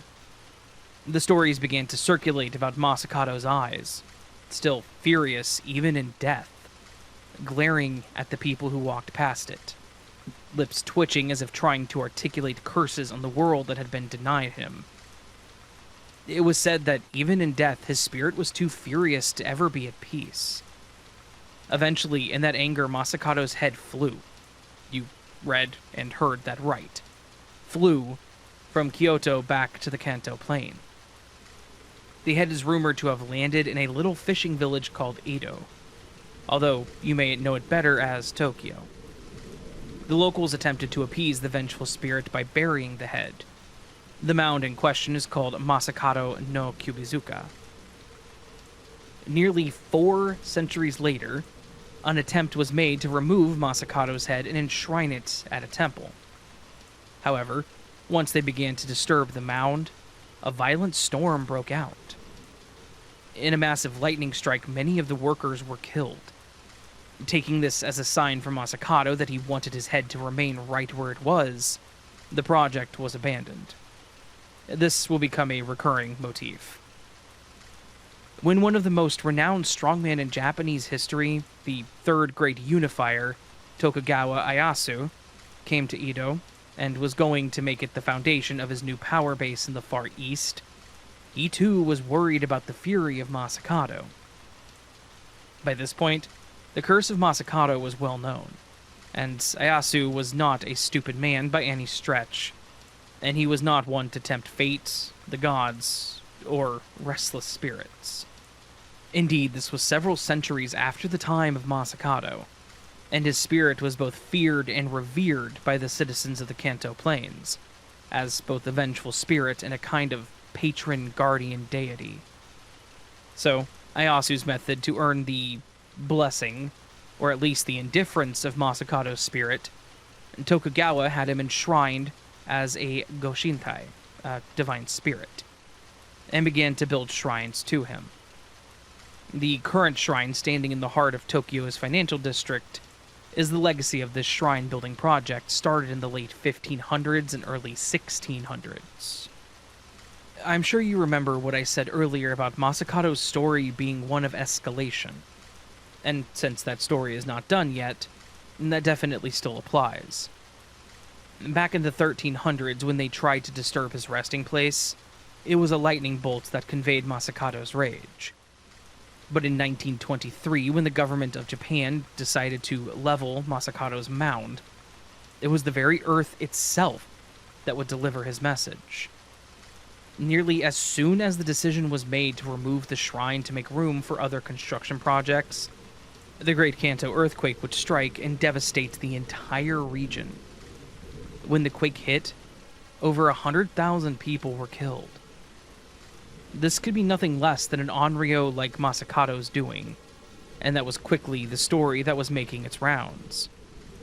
The vengeful spirit had made his displeasure with being disturbed a second time known, far more emphatically than the first. But, oh my friends, we still have not reached the end of this terrifying journey through myth and history. Even in the wake of World War II, when the US military came and bulldozed part of Masakato's mound in order to build a temporary headquarters for the Japanese Ministry of Finance, a cascading series of disasters began, starting when the head of the ministry died suddenly. His death wasn't the last. Other officials also died quite suddenly as well. Then, there were other odd happenings. Electrical fires and other mishaps plagued the entire project. At one point, a bulldozer overturned itself, killing the operator. And there are also reports of strange lights and apparitions, and then sudden injuries. Enough of these kinds of things happening in such rapid succession that even the more skeptical people were beginning to get a bad feeling about all this.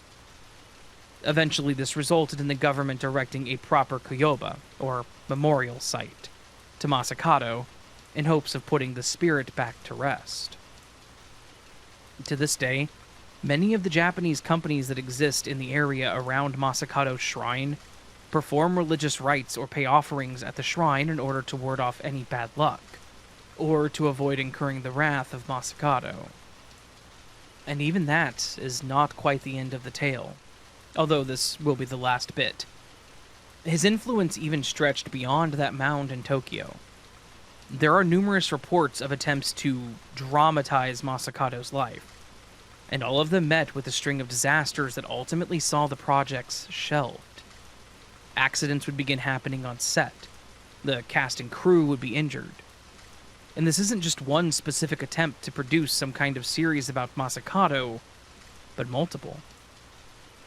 In short, I think the curse of Tairo no Masakato is one of the strongest pieces of evidence that we have to say that sometimes curses are all too real.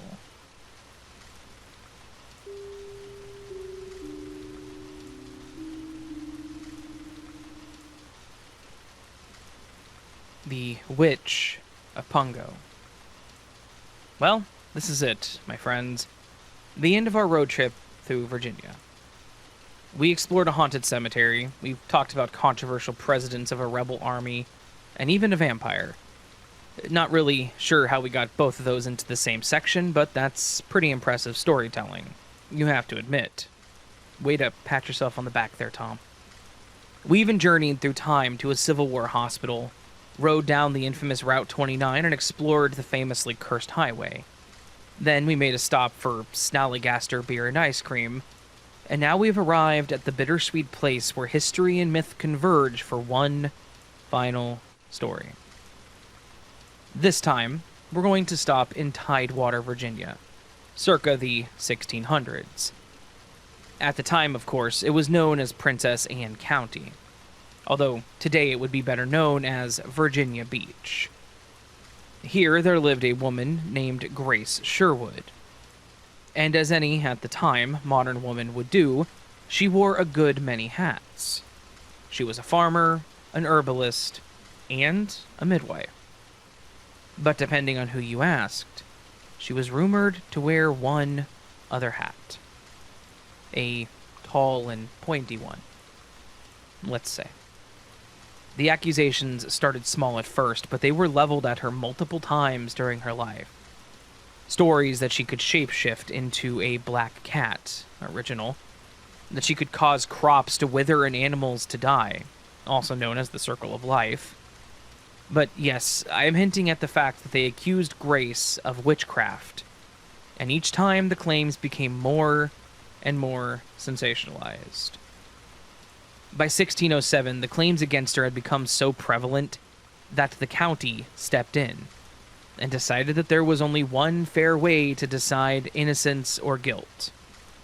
Was that by presenting logical, well-reasoned testimonies and evidence to a jury of her peers? Why, yes, it was. Now we can all go home. No, it wasn't. I jest, of course. That's not what happened. Instead, they went with the, I guess, next most logical way of determining her guilt. At least two people of the time. They rowed her out into the Lynnhaven River, and they threw her into the water. I think we've all heard the stories of the so-called ducking test. For those unfamiliar, the absolute flawless logic of our forebears, that was a joke, was that if she sank and drowned, then she was innocent, and if she floated, then the water was rejecting her as a witch. Now, if that's not just some kind of astounding mental gymnastics, I don't know what is. Our dear friend Grace, however, well, of course, she floated. And once more we have fate and irony doing a fantastic little dance all over this story. Because she was alive, but in the eyes of the law, she was guilty as sin. Of course, Grace was imprisoned for a few years, probably not the greatest time of her life, but at least she was alive. And our friend Grace, well, once she was freed from prison, she returned to her little farm, where she lived to be 80 years old. And that is just the chef's kiss on the story, because that meant that she outlived many of the people that once condemned her as a witch. Although her unnaturally long lifespan probably would have just confirmed to them that she truly was a witch. But why stop there? I mean, she was a witch after all, and so there must be some kind of twisted supernatural legacy, right? Well, of course there is, my friends. This wouldn't be a strange things in Virginia if we wrapped it up with a sweet little old lady living just long enough to rub it in her detractors' faces, would it? Even long after her death, the stories persisted. The spirit of Grace Sherwood is haunting the marshes around Lynnhaven as a black cat. Did you hear? Someone saw Grace Sherwood lurking in the fog. In death, she was even blamed any time storms began to blow in off the Atlantic.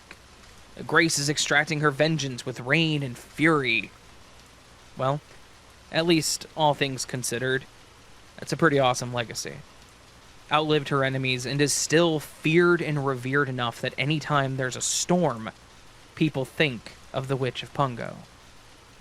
Oh, and before we all say our goodbyes, one final cherry on the story. The hat on the hat, if you will. 300 years after her death, In the year of our Lord, 2006, the governor of Virginia, Tim Kaine, issued Grace Sherwood a formal pardon. So, while our dear friend Grace will always be known as the Witch of Pungo, it's now less of a slight and almost a glorious middle finger to the people that once condemned her and threw her into a river to decide if she were innocent or guilty.